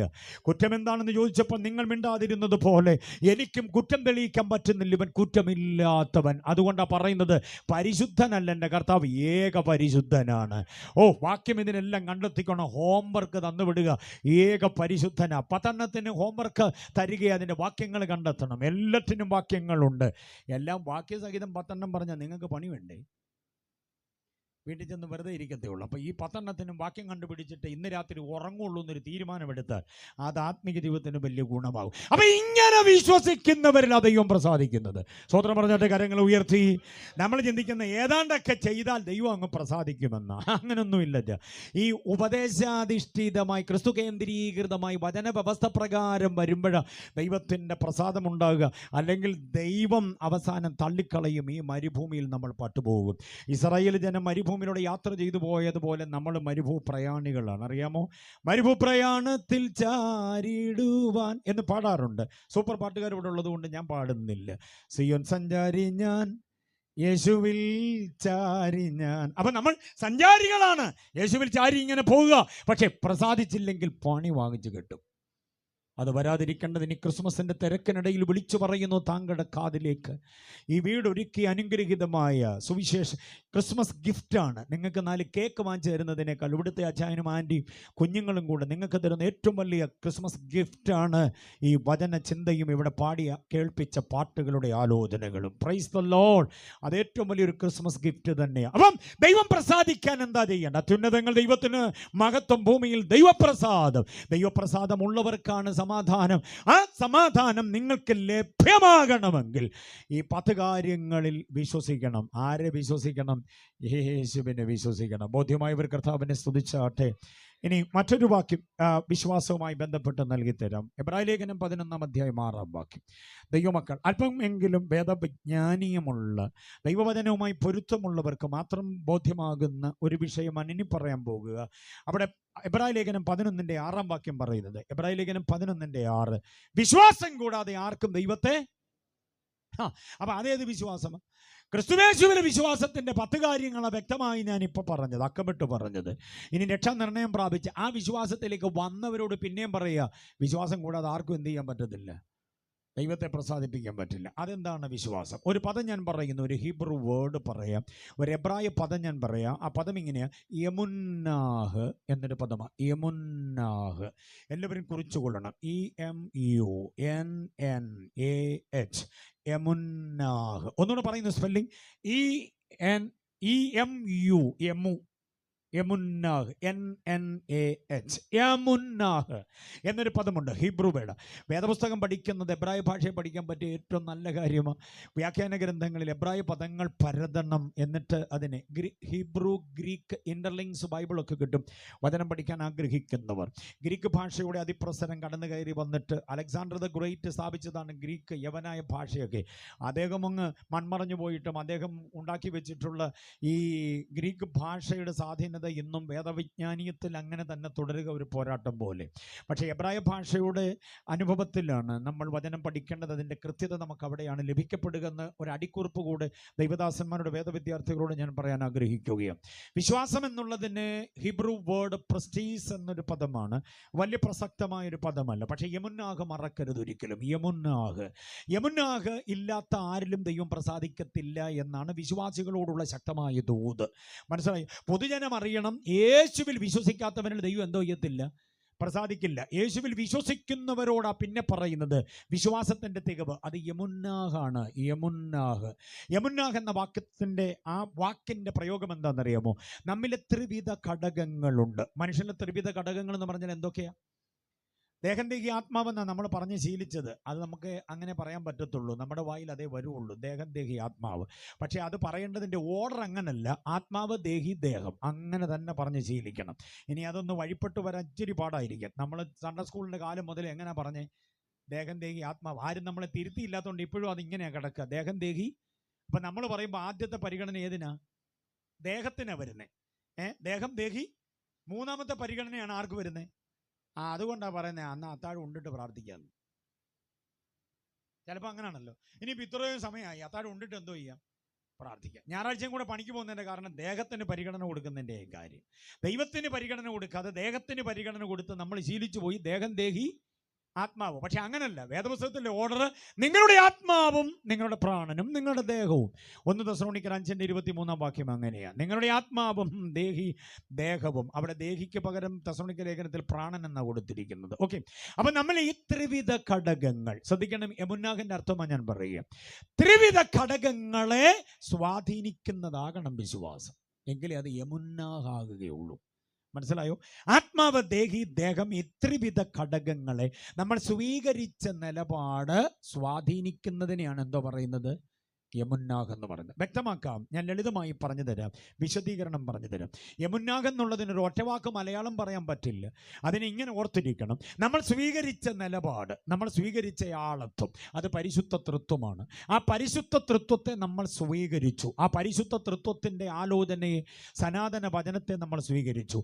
ആ സ്വീകരിച്ച നിലപാട് നമ്മുടെ ആത്മാവിനെയും ദേഹിയെയും ദേഹത്തെയും ഒരേപോലെ സ്വാധീനിച്ചാൽ അതാണ് വിശ്വാസം. ദൈവം പ്രസാദിക്കുന്ന വിശ്വാസം അതാണ്. എത്ര പേർക്ക് മനസ്സിലാകുന്നുണ്ട്? വിശദീകരണം അല്പം കൂടെ തരാം. പ്രത്യേകിച്ച് യൂത്ത് ശ്രദ്ധിച്ചോണം, സകല യുവതി യുവാക്കന്മാരെ ശ്രദ്ധിച്ചോണം. നമ്മൾ സ്വീകരിച്ച ഈ നിലപാടുണ്ടല്ലോ, ഏക സത്യദൈവം എന്ന നിലപാട്, പരിശുദ്ധ തൃത്വം എന്ന നിലപാടുണ്ടല്ലോ, ആ നിലപാട് നമ്മളുടെ ആത്മാവിനെയും നമ്മുടെ ദേഹിയെയും നമ്മുടെ ദേഹത്തെയും എന്തോ ചെയ്യണം? സ്വാധീനിക്കണം. എന്ന് പറഞ്ഞാൽ അതിൻ്റെ അർത്ഥം ഇതാ, ഞാൻ യേശുവിനെ വിശ്വസിക്കുന്നു. യേശുവിനെ വിശ്വസിക്കുന്നു എന്ന് പറയുന്നത് ആത്മാവിൽ മാത്രം ഒരു ബന്ധമല്ല. ആത്മാവിൽ ബന്ധമാകുമ്പോഴാണ് നമ്മൾ പാടുന്നതും ആരാധിക്കുന്നതും കൈയടിക്കുന്നതും പ്രൈസ് ആൻഡ് വർഷിപ്പിൽ ഇടപെടുന്നതും യോഗങ്ങൾക്ക് പോകുന്നതുമെല്ലാം. പക്ഷെ അങ്ങനെ പോകുന്ന ഒരാളുടെ ദേഹവും അതിനോട് പ്രതികരിക്കണം. ദേഹത്തിൽ തിന്മയില്ലാതെ സൂക്ഷിക്കണം. കാരണം യേശു എന്ന ആളത്വത്തെ പ്രസാദിപ്പിക്കണമെങ്കിൽ ഈ ദേഹം തിന്മയില്ലാതിരിക്കണം. എത്ര പേർക്ക് മനസ്സിലായി? ദേഹിയിൽ അശുദ്ധ വിചാരങ്ങളില്ലാതിരിക്കണം. ഞാൻ 3 കാര്യം പറയാം. 1, ആത്മാവിൽ കന്മഷം ഉണ്ടാകരുത്. ദേഹിയിൽ അശുദ്ധ വിചാരങ്ങൾ ഉണ്ടാകരുത്. ദേഹത്തിൽ അന്ധകാരത്തിൻ്റെ സ്വാധീനം ഉണ്ടാകരുത്. ഈ 3 കാര്യങ്ങളില്ലാതെ നമ്മുടെ ശരീരത്തെ സമസ്തമായി കാക്കുന്നതാണ് യമുന്നാഹ്. അവിടെയാണ് ദൈവം പ്രസാദിക്കുന്നത്. എത്ര പേർക്ക് മനസ്സിലാകുന്നുണ്ട്? ആത്മീയനാണ് എന്നവകാശപ്പെടുമ്പോഴും, ആത്മീയമാണ് ആള് എന്നവകാശപ്പെടുമ്പോഴും, അതെല്ലാവരും കൂടി ഇങ്ങനെ യോഗത്തിനിരിക്കുമ്പോൾ മാത്രമേ ഉള്ളൂ. അവസരം അനുകൂലമായി ഒത്തുകിട്ടുന്ന മുറിക്കകത്ത്, ഒത്തുകിട്ടുന്ന സ്ഥലത്ത്, ഒത്തുകിട്ടുന്ന ഇടവഴിയിൽ കൂട്ടുകാരുമായി ഒത്തുകിട്ടുമ്പം നല്ല റേഞ്ചുള്ള ഒരു മുറിക്കകത്ത് ഒറ്റയ്ക്കാകുമ്പം എന്തൊക്കെയാണ് കാണുന്നത്, എന്തൊക്കെയാണ് കേൾക്കുന്നത്, എന്തൊക്കെയാണ് മാന്തി നോക്കുന്നത് എന്നുള്ളതിനെ അടിസ്ഥാനമാക്കിയ ദേഹത്തിൻ്റെയും ആത്മീയത. എത്ര പേർക്ക് മനസ്സിലാകുന്നുണ്ട്? അപ്പോൾ ഒരാൾ ആത്മീയനാണ് എന്ന് പറയണമെങ്കിൽ അവൻ്റെ ആത്മാവിൽ കന്മഷമില്ലാതിരിക്കുക, അവൻ്റെ ദേഹിയിൽ അശുദ്ധ വിചാരങ്ങൾ എന്നൊക്കെ പറഞ്ഞാൽ എന്താ? കുത്തഴിഞ്ഞ ലൈംഗികതയുടെ, ആഭാസത്തരങ്ങളുടെ, അല്ലെങ്കിൽ ക്രോധത്തിൻ്റെ, ഈർഷ്യയുടെ, പകയുടെ, പിണക്കങ്ങളുടെ, ദുശീലങ്ങളുടെ ഒരു ദുർഗുണങ്ങളും ദേഹിയിൽ പാടില്ല, വിചാരങ്ങളിൽ പാടില്ല. അപ്പം തന്നെ ദേഹം അരുതരുത്, തൊട്ടതാകരുത്, പിടിച്ചതാകരുത്, എടുത്തതാകരുത്, എഴുതിയതാകരുത്, കഴിച്ചതാകരുത്, കുടിച്ചതാകരുത്, എങ്ങും ഈ ശരീരം മുട്ടിയതും ഉരുമിയതും ഉരഞ്ഞതുമാകരുത്. അരുതരുതാത്ത, അവിഹിതമായി ഒന്നുമില്ലാത്ത ഒരു ശരീരമാണെങ്കിൽ അതാണ് മുന്നാഹ്. ബോധ്യമായവർ കർത്താവിനെ സ്തുതിച്ചാട്ടെ. അല്പതീഷ്ണമാണ് വിശ്വാസ ജീവിതം. കണ്ടോ, വിശ്വാസ ജീവിതം എന്ന് പറഞ്ഞാൽ സ്തോത്രം, ഹല്ലേലൂയയും ഗ്ലോറിയും കൊണ്ട് മാത്രം ദൈവത്തെ പ്രസാദിപ്പിക്കാൻ പറ്റത്തില്ല. നമ്മുടെ പ്രൈസം ചിലർ പഠിപ്പിക്കുന്ന അങ്ങനെ ഈ പുതിയ തിയോളജി കയറി വരുന്നുണ്ട്. അതുകൊണ്ട് ഞാൻ യൂത്ത്സിനെ കൂടുതൽ ഫോക്കസ് ചെയ്യുന്നത്. ജഡം കൊണ്ട് ചെയ്യുന്നൊന്നും ആത്മാവിനെ ബാധിക്കത്തില്ലെന്ന പുതിയ തിയോളജി. അറിയാമോ? നമ്മൾ ജഡപ്രകാരം ചെയ്യുന്നത്, കള്ളു കുടിച്ചാലും പുക വലിച്ചാലും ലൈംഗിക ബന്ധങ്ങളിൽ അവിഹിതമായി ഏർപ്പെട്ടാലും അതൊന്നും ആത്മാവിനെ ബാധിക്കത്തില്ല. ജഡത്തിന് ഇതൊക്കെ ഇഷ്ടമാണ്. ജഡത്തിന് ഇഷ്ടമുള്ളത് ജഡത്തിന് കൊടുക്കണം. ദൈവത്തിന് ഇഷ്ടമുള്ളത് സ്തോത്രം, ഹല്ലേലൂയയും ഗ്ലോറിയും പെന്തക്കോസ്ത് നാളിൽ എന്നൊക്കെയുള്ള പാട്ടുമൊക്കെയാണ്. ആ പാട്ടുമൊക്കെ പാടി ദൈവത്തെ അങ്ങ് ആരാധിക്കണം കുറേ മണിക്കൂർ. ആ ആരാധിച്ചതിൻ്റെ ആലസ്യം മാറാൻ പിന്നെ അടഞ്ഞ മുറി കയറി എന്തോ കാണിച്ചാലും അതൊന്നും ആത്മാവിനെ ബാധിക്കത്തില്ലെന്ന് ജ്ഞാനമതത്തിൻ്റെ പുത്തൻ പതിപ്പ് തിയോളജി ആത്മിക തലത്തിലുമുണ്ട്. പിള്ളേർ പിഴച്ചു പോകാൻ വേറെ വല്ലതും വേണോ? അതുകൊണ്ട് ഈ വിധമായി ജ്ഞാനമതത്തിൻ്റെ സകല ഇടപാടുകളെയും വെട്ടിമുറിച്ച് കുഴിച്ചു മൂടിയ അനുഗ്രഹിതര അപ്പോസ്തലന്മാരായ പൗലോസും അതേപോലെ യോഹന്നാനും എല്ലാം, യോഹാന്യ കൃതികളും അതുപോലെ അപ്പോസ്തലനായ പൗലോസിൻ്റെ കൃതികളെല്ലാം ജ്ഞാനമതത്തിനെതിരെ ശക്തമായ പ്രതികരണങ്ങളും ജ്ഞാനമതത്തെ കുഴിച്ചു മൂടിയതുമാണ്. തീത്തോസിനോടും തിമോത്തിയൂസിനോടും ഒക്കെ പൗലോസ് പറയുന്നത്, ആരും നിന്റെ യൗവനത്തെ തുച്ഛീകരിക്കരുത്. കണ്ടോ, നിന്റെ യൗവന ശരീരമുണ്ടല്ലോ കർത്താവിന് പ്രസാദമാകണം. നിന്റെ വാക്കിലും നിന്റെ പ്രവൃത്തിയിലും നിന്റെ ചിന്തയിലും നീ ദൈവത്തിന് വിശുദ്ധമാകണം. അപ്പം ഞാൻ പറഞ്ഞതിൻ്റെ ലാളിത്യം ഇത്രയേ ഉള്ളൂ. ലളിതമായി പറഞ്ഞാൽ ഇത്രയേ ഉള്ളൂ. പാടുകയും ആരാധിക്കുകയും ചെയ്യുന്ന നമ്മുടെ പെന്തക്കോസ്തിൻ്റെ ജീവിതം അടഞ്ഞ മുറിയിലും ആരാധനയിലായിരിക്കണം. ദൈവത്തിൻ്റെ കണ്ണിൻ്റെ മുൻപാകെ, അഗ്നിമയമായ കണ്ണുകളുടെ മുൻപാകെ നമ്മുടെ ശരീര വ്യവസ്ഥിതി ദൈവത്തിന് പ്രസാദമായി മാറണം. എന്ന് പറഞ്ഞാൽ അല്പം കൂടെ ലളിതമായി പറയാം, ജീവിതം പങ്കിടാൻ കൂടിയിരിക്കുന്ന നിന്റെ ജീവിത പങ്കാളിയുടെ മുൻപാകെ ഭർത്താവിൻ്റെ ജീവിതം സുതാര്യമാകണം, ഭാര്യയുടെ ജീവിതം സുതാര്യമാകണം, ജനിപ്പിച്ച മക്കളുടെ മുമ്പിൽ മാതാപിതാക്കളുടെ ജീവിതം സുതാര്യമാകണം, ജനിപ്പിച്ച് പാലൂട്ടി വളർത്തി വിയർപ്പൊഴുക്കി വളർത്തിയ പിതാവിൻ്റെ മുൻപാകെ നിന്റെ ജീവിതം സുതാര്യമാകണം, മാതാവിൻ്റെ മുൻപാകെ സുതാര്യമാകണം. സ്വത്രം എങ്കിലേ ദൈവം എന്തോ ചെയ്യത്തുള്ളൂ. അതാണ് ദൈവത്തെ പ്രസാദിപ്പിക്കണമെങ്കിൽ വിശ്വാസം കൂടിയേ തീരുവെന്ന് പറയുന്നത്. മനസ്സിലാകുന്നുണ്ടോ? മൊബൈൽ ഫോൺ ഫ്രീ ആണോ എല്ലാവരുടെയും? ഭർത്താവിനടുത്ത് വിളിക്കാൻ പറ്റുമോ? ഭാര്യയ്ക്കടുത്ത് വിളിക്കാൻ പറ്റുമോ? ലോക്ക് നമ്പർ അഴിക്കാതെ ഭാര്യയ്ക്ക് താങ്കളുടെ മൊബൈൽ ഫോൺ കൈകാര്യം ചെയ്യാൻ പറ്റുമോ എന്നാണ് എൻ്റെ ചോദ്യം. കേക്ക് വാങ്ങിച്ചു കൊടുത്ത് ദൈവത്തെ പ്രസാദിപ്പിക്കാൻ നോക്കുകയാണ്. ഭാര്യ മൊബൈൽ എടുക്കാതിരിക്കാൻ ലോക്ക് ഇട്ടിട്ടാ കേക്ക് കൊടുക്കുന്നെങ്കിൽ എന്നാ ഗുണം? എൻ്റെ സഹോദരൻ, അവിടെ മൊബൈലിനകത്ത് ബാലൻസ് ഇല്ല. അതുകൊണ്ടാണ് ഒരു കോൾ വിളിക്കാൻ 10 നമ്പർ ഡയൽ ചെയ്തപ്പം തുറക്കുന്നില്ല. എസ് വരച്ചു, ഒ വരച്ചു, കെ വരച്ചു, എം വരച്ചു, എൻ വരച്ചു, എന്തോ വരച്ചിട്ടും തുറക്കുന്നില്ല. മനുഷ്യ, ഈ കുന്തം എങ്ങനെ ഒന്ന് തുറന്നതാന്ന് പറയേണ്ടി വരുന്നൊരു ഗതികേടുണ്ടെങ്കിൽ എന്തോ കുഴപ്പമുണ്ട്, അവിടെ എന്തോ ഇടപാടുണ്ട്. പണ്ട് പിതാവാം ദൈവം, പുത്രനാം ദൈവം, പരിശുദ്ധാത്മാവാം ദൈവം, അദൃശ്യ ദൂതഗണങ്ങൾ ജനിപ്പിച്ച മാതാപിതാക്കളുടെയൊക്കെ മുമ്പിൽ നിന്നുകൊണ്ട് അങ്ങേ മാത്രം സ്നേഹിച്ച്. അപ്പൊ അവിടെ നിന്ന് ഇങ്ങോട്ട് പറഞ്ഞു, ഞാൻ അങ്ങേ മാത്രം എന്ന് പറഞ്ഞപ്പോൾ അവിടെ നിന്ന് ഇങ്ങോട്ട് പറഞ്ഞു, ഞാൻ നിന്നെ മാത്രം സ്നേഹിച്ച്. ഇപ്പൊ മാത്രത്തിന്റെ വേലിക്കെട്ടിന് എന്തോ പൊട്ടൽ വന്നപ്പോഴുകൊണ്ടാണ് ഈ ലോക്ക് നമ്പർ കയറി വരുന്നത്. മനസ്സിലാകുന്നുണ്ടോ? മോൻ അപ്പൻ്റെ ഫോണിൽ വിളിച്ചു, പപ്പ എവിടാ പപ്പ? ഞാൻ കടയിൽ നിൽക്കുക, സാധനം വാങ്ങിക്കുക. എന്താ, നിനക്ക് എന്തെങ്കിലും വാങ്ങിക്കണോ? എനിക്കൊന്നും വാങ്ങിക്കണ്ട. പപ്പായുടെ ഫോൺ എടുത്ത് മമ്മി വാട്സപ്പ് പരിശോധിച്ചുകൊണ്ടിരിക്കുകയാണ്. ഓ, വാങ്ങിച്ച സാധനവും കളഞ്ഞ് പുള്ളി അവിടെ നിന്നൊരു വരവ് വന്നിട്ട് സാധാരണ മുറ്റത്ത് പാർക്ക് ചെയ്യുന്ന വണ്ടി ബൈക്ക് കൊണ്ടുവന്ന് സിറ്റ് ഔട്ടിലോട്ട് കയറുക. അങ്ങ് മേളോട്ട് ഗതികേടാ. ദൈവം പ്രസാദിക്കാൻ എങ്ങനെ പറ്റുമെന്ന് പറ. മക്കളോട് ഞാൻ പറയാം, കുഞ്ഞുമക്കളോട് പറയാം, അപ്പൻ്റെ വിയർപ്പ് ആണ് നിന്റെ മൊബൈൽ ഫോണിൻ്റെ പിന്നിലെ സാമ്പത്തികം. അമ്മയുടെ വിയർപ്പാണ്. മഞ്ഞുവെള്ളം തോരുന്നതിന് മുമ്പേ ഇറങ്ങി പുറപ്പെട്ട് രാത്രി കനത്തിട്ടും വീട്ടിൽ കയറാൻ പറ്റാത്ത അപ്പനും അമ്മയുണ്ട്. അവരുടെ വിയർപ്പിൻ്റെ വിലയാ നിന്റെ കയ്യിലിരിക്കുന്ന ആ ഡിവൈസ്. അത് അവർക്ക് കൈകാര്യം ചെയ്യാനും അവരുടെ മുമ്പിൽ വെച്ച് പറയാനും മിണ്ടാനും പറ്റുന്നില്ലെങ്കിൽ ദൈവം എങ്ങനെയാ നിന്നിൽ പ്രസാദിക്കേണ്ടത്? പറ. മരണം നമ്മെ വേർപിരിക്കും നാൾ വരെ എന്ന് പറഞ്ഞ് തുടങ്ങിയ ദാമ്പത്യ ബന്ധത്തിനകത്ത് കിറുകിറുപ്പുണ്ടായെങ്കിൽ ദൈവം എങ്ങനെ പ്രസാദിക്കണമെന്ന് പറ. എബ്രായ ലേഖനം 11:6 വിശ്വാസം കൂടാതെ ദൈവത്തെ നമുക്ക് പ്രസാദിപ്പിക്കാൻ കഴിയത്തില്ലെന്ന് വാക്യം വായിച്ചിട്ട് നമ്മൾ ഒറ്റ ഓട്ടം ഓടുന്ന അബ്രഹാമിന്റെ അടുത്തോട്ടാ ആണോ? ഏലിയാവിന്റെ അടുത്തോട്ടൊക്കെയാണ് നമ്മൾ ഓടുന്നത്. അങ്ങോട്ടൊന്നും ഓടേണ്ട കാര്യമില്ല. പുതിയ നിയമത്തിൽ തന്നെ നിൽക്ക്. അവിടെ വിശ്വാസം എന്ന് പറയുന്നത് യമുന്നാഹാണ്. യമുന്നാഹ് എന്ന് പറഞ്ഞാൽ നിന്റെ ആത്മാവും നിന്റെ ദേഹിയും നിന്റെ ദേഹവും ദൈവത്തിന്റെ കണ്ണുകളുടെ മുമ്പിൽ സുതാര്യമാകണം. അതാണ് യമുന്നാഹ്. എത്ര പേർക്ക് ബോധ്യമാകുന്നുണ്ട്? അവിടെയാണ് ദൈവം പ്രസാദിക്കുന്നത്. കയ്യിൽ വന്ന സാമ്പത്തികത്തിനൊക്കെ കൃത്യമായ കണക്കുണ്ടോ? ഈ കണക്ക് പുസ്തകം തമ്പുരാന്റെ കയ്യിൽ വെക്കാൻ പറ്റുമോ എന്നാണ് ഞാൻ ചോദിക്കുന്നത്. കണക്കപ്പിള്ളയും പിന്നെ അതിൻ്റെ സെക്രട്ടറിയും ഖജാൻജിയും ട്രഷറും എല്ലാം കൂടെ ഒത്തു അങ്ങനെ അങ്ങ് എഴുതിപ്പം. അല്ലാതെ ഇപ്പം എന്തോ ചെയ്യാൻ പറ്റും? അങ്ങനെ അങ്ങ് എഴുതി. അല്ല, കണക്ക് കൃത്യം. പിന്നെ കൃത്യം ആകാതിരിക്കാൻ നമ്മളല്ലേ ചെയ്തേ. ഈ കൃത്യമാണോ എന്ന് ചോദിച്ചാൽ ഉടയവൻ അടി കയ്യൊപ്പിടുവോ ഇതിൻ്റെ കണക്ക് പുസ്തകത്തിൻ്റെ അടിയിൽ? കുരിശുമൂട്ടിൽ തോമാച്ചായൻ 9,000 രൂപ പറഞ്ഞു കൊടുത്ത ആള് എഴുതിയ പുള്ളി എഴുതി 6,000. അച്ഛാ 9,000 രൂപ പുള്ളി തന്ന. അച്ഛനെ അറിയാമല്ലോ, കുരിശുമൂട്ടി തോമാച്ചാൻ്റെ കാര്യം അറിയില്ല. ഭയങ്കര ഓടക്കാ പുള്ളി. 9,000 എവിടെയെന്ന് ചോദിച്ചു വഴക്കുണ്ടാക്കും. എടാ അതൊക്കെ ഞാൻ ഏറ്റു. അല്ല അച്ഛൻ 6,000 എഴുതിയുള്ളൂ, അതുകൊണ്ടായി പറഞ്ഞേ. പ്ലീസ് 9 എഴുതച്ചാ. ഞാൻ പറഞ്ഞു 9. എടാ 9 എന്നുള്ളത് ശരിയാ നീ പറഞ്ഞത്, ഞാൻ എഴുതിയതും ശരിയാ. അതെങ്ങനെയാ വെച്ചാൽ 9 എന്ന് പറഞ്ഞപ്പോൾ 6 എഴുതിയത് അതെങ്ങനെയാ ശരി? ഇത് ഇവിടെ നോക്കുമ്പോൾ 6 കർത്താവ് മോളിൽ നിന്നാണ് നോക്കുന്നത്. താഴോട്ട് നോക്കുമ്പോൾ ഈ 6 9 ആവുക. ഈ 9ഉം 6നും അങ്ങനെ ഇടപാടുണ്ട്, അറിയാമോ? 6 ഇവിടെ നിന്ന് നോക്കുമ്പോൾ 6 മോളിൽ നോക്കുമ്പോൾ എന്തായിരിക്കും? കർത്താവ് പരമോന്നതൻ അത്യുന്നതൻ അവിടെ നിന്നേ നോക്കത്തുള്ളൂ, ഇങ്ങോട്ട് ഇറങ്ങി വരത്തൊന്നുമില്ല. ഇങ്ങനെ 9ഉം 6ഉം ഒക്കെ കൃത്രിമത്വം കാണിച്ചിട്ട് എന്തൊക്കെ ഒപ്പിച്ചു വെച്ചത് സുതാര്യമല്ലെന്ന് പഠിച്ചോണം. സ്വതന്ത്രം പറയാവോ? ഹല്ലേലൂയ. വീട്ടുമുറ്റത്തിൽ ഇവിടുത്തെ തോമാച്ചാൻ്റെ മുറ്റത്ത് നിന്നോണ്ടാ ഞാനിത് പറയുന്നത്. ഞാൻ പറഞ്ഞതിൻ്റെ കാര്യം അച്ചാനെ നമ്പിക്കൊണ്ട് ഞാൻ പറയുക. ഇതൊരു സഭയുടെ യോഗമല്ല എന്നുള്ളത് കൊണ്ട്, എല്ലാവർക്കും വേണ്ടി ഉള്ളതായതുകൊണ്ട് പറയുക. നമ്മുടെയൊക്കെ വ്യക്തിപരമായ വിശ്വാസത്തിൽ ദൈവത്തിൻ്റെ കണ്ണുകളുണ്ടെന്ന് പഠിച്ചോ.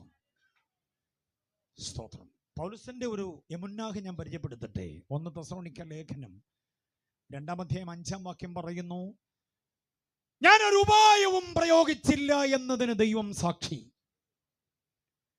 2:5-ാം വാക്യം. 2:10-ാം വാക്യത്തിൽ പറയുന്നു, നിങ്ങളുടെ മുമ്പാകെ ഞാൻ പവിത്രവും അനന്യവും നീതിയായും നടന്നു എന്നതിന് ദൈവം സാക്ഷി. അതാണ് യമുന്നാഹ്. യമുന്നാഹിന്റെ അർത്ഥം നിങ്ങൾക്ക് ഇപ്പം മനസ്സിലാകുന്നുണ്ടോ? ദൈവത്തെ സാക്ഷി നിർത്തി ജീവിക്കുക. ആരായിരിക്കണം സാക്ഷി? ഭാര്യയോട് ചോദിച്ചു നോക്കുക. ഭാര്യയോട് ചോദിക്കുക. അച്ഛനും അമ്മാമ്മയും കൂടെ ഒത്തു കഴിഞ്ഞാൽ പിന്നെ സംഗതി ഒരേ മൊഴിയല്ലേ വരുള്ളൂ. അച്ഛനോട് ചോദിച്ചു നോക്കുമെന്ന് പറഞ്ഞാൽ അച്ഛനും അമ്മയും കൂടെ ഒത്താലും ഒറ്റ മൊഴിയേ വരുള്ളൂ. പക്ഷേ പൗലോസ് ചോദിക്കുന്നു, ബർന്നബാസിനോടോ ലൂക്കോസിനോടോ അക്വിലാസിനോടോ പ്രിസ്കില്ലയോടോ തിമോത്തിയോസിനോടോ തീത്തോസിനോടോ കർത്തോസിനോടോ തെർത്തോസിനോടോ ചോദിക്കണ്ട, ദൈവത്തോട് ചോദിക്കുക. ദൈവമാ സാക്ഷി. ഇതാണ് യമുന്നാഹ്. ബോധ്യമായവർ ദൈവത്തെ സ്തുതിച്ച്. ഇതാണ് 11:6-ാം വാക്യത്തിൽ പറയുന്ന വിശ്വാസം. ആ വിശ്വാസം കൂടാതെ ആർക്കും ദൈവത്തെ എന്തോ ചെയ്യാൻ പറ്റത്തില്ല, പ്രസാദിപ്പിക്കാൻ പറ്റത്തില്ല. ഒറ്റ വാക്യം കൂടെ തന്നെ ഞാൻ നിർത്താം. റോമാലേഖനം 12-ാം അധ്യായം 2-ാം വാക്യം. അവിടെ ഇങ്ങനെയാണ് പറയുക, ദൈവത്തിന് പ്രസാദമുള്ള യാഗമായി നിങ്ങളുടെ ശരീരങ്ങളെ എന്തോ ചെയ്യണം? സമർപ്പിക്കണം. ആരാധനയ്ക്കായി ശരീരത്തെ സമർപ്പിക്കുമ്പോഴാണ് ദൈവം പ്രസാദിക്കുന്നത്. ആരാധനയ്ക്ക് ശരീരത്തെ, കാളക്കുറ്റനെയോ ആട്ടുകൊറ്റനെയോ കുറുമ്പ്രാവിനെയോ അല്ല പുതിയ നിയമ വിശ്വാസിക്ക് സമർപ്പിക്കാനുള്ളത്. പിന്നെ എന്തിനെയാ? ശരീരത്തെ. വീണ്ടും ശരീരം കയറി വരിക. ശരീരം, ഈ 3 ഘടകങ്ങളും ഒരേപോലെ സുതാര്യമായി സൂക്ഷിച്ചുകൊണ്ട് ദൈവം മുൻപാകെ സമർപ്പിക്കാൻ കഴിഞ്ഞാൽ ആ ആരാധനയിൽ ദൈവം പ്രസാദിക്കും. എൻ്റെ ആത്മാവും ദൈവത്തിൻ്റെ ആത്മാവും കൂടി ഒരുമിച്ച് സമ്മേളിപ്പിക്കപ്പെടുന്ന ഒരനുഗ്രഹീതമായ അനുഭവം, അവിടെയാണ് ദൈവപ്രസാദം.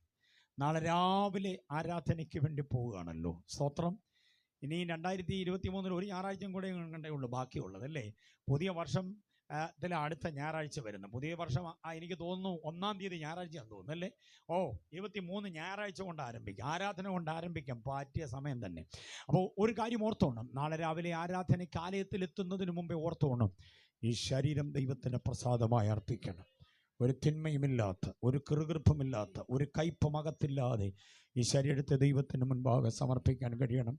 മുൻപത്തെ ഏതെങ്കിലും ഒരു പ്രസംഗത്തിൽ ഞാൻ ഓർമ്മപ്പെടുത്തിയിട്ടുണ്ടോ എന്ന് എനിക്കറിയില്ല. ഒരു വാക്യം നിങ്ങൾ കണ്ടെത്തണം. നിന്റെ എല്ലാ വെറുപ്പുകളാലും നിന്റെ സകല മ്ലേച്ഛതകളാലും നീ എൻ്റെ വിശുദ്ധ മന്ദിരത്തെ അശുദ്ധമാക്കിയത് കൊണ്ട് എന്നാണ് ഞാൻ നിന്നെ ആദരിക്കയില്ല, നിന്നോട് കരുണ കാണിക്കയില്ല, എൻ്റെ കടാക്ഷം നിങ്കിൽ നിന്ന് നീക്കിക്കളയും. ദൈവദാസന്മാർക്ക് ശുപാർശ ചെയ്യുന്നു. ആരാധനയിലേക്ക് വരേണ്ട, ആലയത്തിലേക്ക് കയറേണ്ട പ്രവേശന വ്യവസ്ഥ വെളിപ്പെടുത്തുന്ന വാക്യമാണ്. നിന്റെ എല്ലാ വെറുപ്പുകളാലും സകല മ്ലേച്ഛതകളാലും. അപ്പൊ വെറുപ്പുള്ളവനും മ്ലേച്ഛത ഉള്ളവനും എവിടെ വരാൻ പാടില്ല? ആലയത്തിൽ വരരുത്. ശരീരത്തിൽ വെറുപ്പ് പാടില്ല ആരോടും, ശരീരത്തിൽ മ്ലേച്ഛത പാടില്ല. അത് രണ്ടുമുള്ളവൻ എവിടെ വരാൻ പാടില്ല? രണ്ടുമുള്ളവളെ യഹോവയുടെ ആലയത്തിൽ വരാൻ പാടില്ല. അങ്ങനെ വന്നാൽ നീ വന്നത് നിമിത്തം എൻ്റെ ആലയം എന്ത് ചെയ്തു പോയി? അശുദ്ധമായി. എന്നാണ് ഞാൻ നിന്നെ എന്ത് ചെയ്യത്തില്ല? ആദരിക്കയില്ല. അശുദ്ധമായ ആലയത്തിൽ വരികയും യോഗ്യതയില്ലാതെ അപ്പവീഞ്ഞുകൾ കഴിക്കുകയും ചെയ്യുന്നതിൻ്റെ അനന്തരഫലമാ നമ്മുടെ ഈ പല പ്രശ്നങ്ങളും. അറിയാമോ? യഹോവയുടെ ആലയത്തിലേക്ക് വരേണ്ടത് യോഗ്യതയോടെയാണ്. എഗസ്കേൽ 5:11 മറക്കരുത് ഒരിക്കലും. എഗസ്കേൽ 5:11 നിങ്ങളുടെ ഇടവകയെ പഠിപ്പിക്കണം നന്നായിട്ട്. മ്ലേച്ഛത, വെറുപ്പ്, മറ്റുള്ളവരുടെ വിദ്വേഷമായി വെറുപ്പ്. മ്ലേച്ഛത എന്ന് പറഞ്ഞാൽ രണ്ടർത്ഥം. ഒന്ന് അന്യദൈവാരാധന. കണ്ടോ? അന്യദൈവാരാധന നടത്തിയിട്ട് ആർക്കാണ്ട് എവിടൊക്കെയോ കണ്ട കുറെ കാണിക്ക വഞ്ചിയിലൊക്കെ ഉദ്ദിഷ്ട കാര്യങ്ങൾക്ക് വേണ്ടി അവിടെയും ഇവിടെയും എല്ലാം അങ്ങനെ നേർച്ചയും കാഴ്ചയും അർപ്പണവും തർപ്പണവും നടത്തിയിട്ടാണ് ആരാധനയ്ക്ക് നീ ആലയത്തിൽ പ്രവേശിച്ചതെങ്കിൽ അതിനെയാണ് മ്ലേച്ഛത എന്ന് പറയുക. ആത്മിക വ്യഭിചാരം, അന്യദൈവാരാധന. ഓക്കെ, മ്ലേച്ഛതയുടെ രണ്ടാമത്തെ അർത്ഥം എന്താണെന്നറിയാമോ? നിയമവിരുദ്ധ ലൈംഗികത. നിയമവിരുദ്ധ ലൈംഗികതയിൽ ഏർപ്പെട്ടവൾ എവിടെ വരാൻ പാടില്ല? യഹോവയുടെ ആലയത്തിൽ ദൈവം പ്രസാദിക്കണമെങ്കിൽ ആരാധന സംശുദ്ധമായേ പറ്റൂ. എഗസ്കേൽ 5:11 ഒരിക്കലും മറക്കരുത്. എഗസ്കേൽ 44:5 വാക്യം കൂട്ടത്തിൽ കുറിച്ചോണം. എഗസ്കേൽ 44:5, എഗസ്കേൽ 5:11 ഈ രണ്ട് വാക്യങ്ങളുടെ ഭാഷ്യമാണ് യേശു പറയുന്നത്. നീ ആലയത്തിൽ വരുമ്പോൾ നിന്റെ സഹോദരൻ നിന്റെ നേരെ വല്ലതുമുണ്ടെന്ന് നിനക്ക് അവിടെ വെച്ച് ബോധ്യമായാൽ യാഗവസ്തു അവിടെ വെച്ചിട്ട് നിന്റെ സഹോദരനോട് ആദ്യം ചെയ്തെന്തോ ചെയ്യണം? നിരക്കണം. കരങ്ങൾ ഉയർത്തി കർത്താവിനെ സ്തുതിച്ചാട്ടെ. വാക്കുകൾ അവസാനിപ്പിക്കട്ടെ. ഇങ്ങനെ ദൈവപ്രസാദം ലഭിക്കപ്പെടുന്നവരെ ചേർക്കാനാണ് അനധിവിദൂര ഭാവിയിൽ കർത്താവ് വെളിപ്പെടാൻ പോകുന്നത്. ദൈവത്തിന് പ്രസാദമുള്ളവരെ മാത്രം കൊണ്ടുപോകാൻ കർത്താവ് വരിക.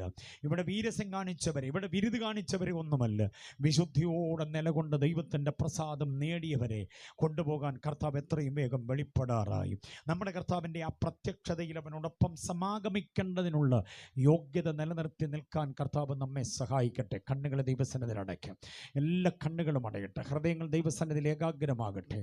ആത്മീയമായൊരു പരിചിന്തനത്തിനൊരു പുനർവിചാരണയ്ക്ക് സമയമെടുക്കുന്ന രാത്രിയിൽ കർത്താവേ, എൻ്റെ ആത്മീക ജീവിതം അങ്ങയുടെ മുൻപാകെ യമുന്നാഹാണോ? പദം മറക്കല്ലേ, യമുന്നാഹ്. ആത്മാവും ദേഹിയും ദേഹവും ഒരേപോലെ ദൈവത്തിന് സ്വീകാര്യമായ സുതാര്യത ഉണ്ടോ? എൻ്റെ ആത്മാവിൽ കന്മഷമുണ്ടോ? എൻ്റെ ജഡത്തിൽ അന്ധകാരത്തിൻ്റെ വ്യാപനമുണ്ടോ? എൻ്റെ ദേഹിയിൽ അശുദ്ധ വിചാരങ്ങളുടെ അനുഭവമുണ്ടോ? അശുദ്ധ വിചാരങ്ങൾ കൊണ്ട് നിൻ്റെ മനസ്സ് വല്ലാതെ മലീമസമാണെങ്കിൽ കുഞ്ഞെ, ഇന്ന് രാത്രി ഒരു കഴുകലിന് വേണ്ടി ഏൽപ്പിച്ചു കൊടുക്കണം. പ്രാർത്ഥന മുറിയിലേക്ക് വരുമ്പോൾ തരണേ തരണേ തരണേ തരണേ എന്ന സ്ഥിരം പ്രാർത്ഥന പല്ലവി മാറ്റിവെച്ചിട്ട് എന്നെ കഴുകണമേ കഴുകണമേ കഴുകണമേ എന്ന് പ്രാർത്ഥിക്കാൻ നമുക്ക് കഴിഞ്ഞാൽ നമ്മുടെ വിശ്വാസ ജീവിതം യമുന്നാഹായി മാറും. വിശ്വാസത്തിൻ്റെ ഈ ആലോചനകളെ ഉൾത്തടത്തിലേറ്റ ദൈവമക്കൾ ഒന്ന് സ്തുതിക്കാൻ തയ്യാറായിക്കേ. കർത്താവിനെ ഒന്ന് മഹത്വപ്പെടുത്താൻ തയ്യാറാകുക. പാട്ടിൻ്റെയും കീബോർഡിൻ്റെയും താളം കേൾക്കുമ്പം മാത്രമല്ല ദൈവത്തെ ആരാധിക്കേണ്ടത്. ഈ ആത്മാവിൻ്റെ ആലോചനകൾ അകതാരിൽ വന്ന് നിറഞ്ഞെങ്കിൽ അല്പസമയം ഒരുമിച്ച് മുറ്റത്തിരുന്നൊന്ന് ആരാധിക്കേ. ദൈവമക്കൾ ഒരുമിച്ച് ചേർന്ന് കർത്താവിനെ ആരാധിക്കുമ്പോൾ ഈ ഭവനത്തിനത് വിടുതലാകും. ഈ ഭവനത്തിലെ ഗ്രഹനാഥന് ഗ്രഹനായിക്ക് ദൈവം കൊടുത്ത കുഞ്ഞുങ്ങൾക്ക് നമ്മളുടെ ആത്മതപനം, നമ്മളുടെ ഏറ്റുപറച്ചിൽ അവർക്കും കൂടെ ഗുണകരമായി മാറട്ടെ. നമ്മുടെ സഭ സംശുദ്ധമാകട്ടെ. നമ്മുടെ സെൻ്ററുകൾ, നമ്മൾ നിൽക്കുന്ന പ്രവർത്തന മേഖലകൾ, നമ്മൾ അംഗമായിരിക്കുന്ന പെന്തക്കോസ്ത സംഘടനകൾ, ക്രൈസ്തവ സഭാ സംഘടനകൾ അനുഗ്രഹമാകേണ്ടതിന് കരമടിച്ച് കർത്താവിനെ ഒന്ന് ആരാധിക്കുക. എല്ലാവരും ചേർന്ന് അഭിഷേകത്തിൻ്റെ നിറവോടെ, ആത്മബലത്തോടെ, ആത്മശക്തിയോടെ. ദൈവപ്രസാദമുള്ളവർക്കാണ് സമാധാനം. നീതിയോടെ കർത്താവിനെ സേവിച്ചാൽ ദൈവം നിന്നെ മാനിക്കുമെന്ന് പ്രാരംഭത്തിൽ കേട്ടില്ലേ? കുടുംബത്തിൽ നിന്റെ തല കുനിഞ്ഞു പോകത്തില്ലെന്ന്. നീ ചെന്ന് കയറിയ കുടുംബത്തിൽ നിന്നെ ആരും ആക്ഷേപിക്കാൻ നിൽക്കത്തില്ല. നിന്നെ ആ ഭവനത്തിലേക്ക് കൊണ്ടുചെന്നത് കർത്താവാണ്. നാത്തുൻ്റെ മുമ്പിലും അളിയൻ്റെ മുമ്പിലും നിന്റെ തല കുനിഞ്ഞു പോകത്തില്ല. നിന്റെ മക്കളെ ദൈവം അനുഗ്രഹിക്കും. നിന്റെ തലമുറയെ ദൈവം ആദരിക്കും. അവർ ഇടത്തോട്ടും വലത്തോട്ടും പരക്കും. അവരുടെ ജാതികളുടെ ദേശം അവർ കൈവശമാക്കി കർത്താവിൻ്റെ നാമമഹത്വത്തിന് വേണ്ടി നിലകൊള്ളാൻ ഇടയാകും. വിശ്വസിക്കുന്നവർ കർത്താവിനെ നന്നായി സ്തുതിച്ചാട്ടെ.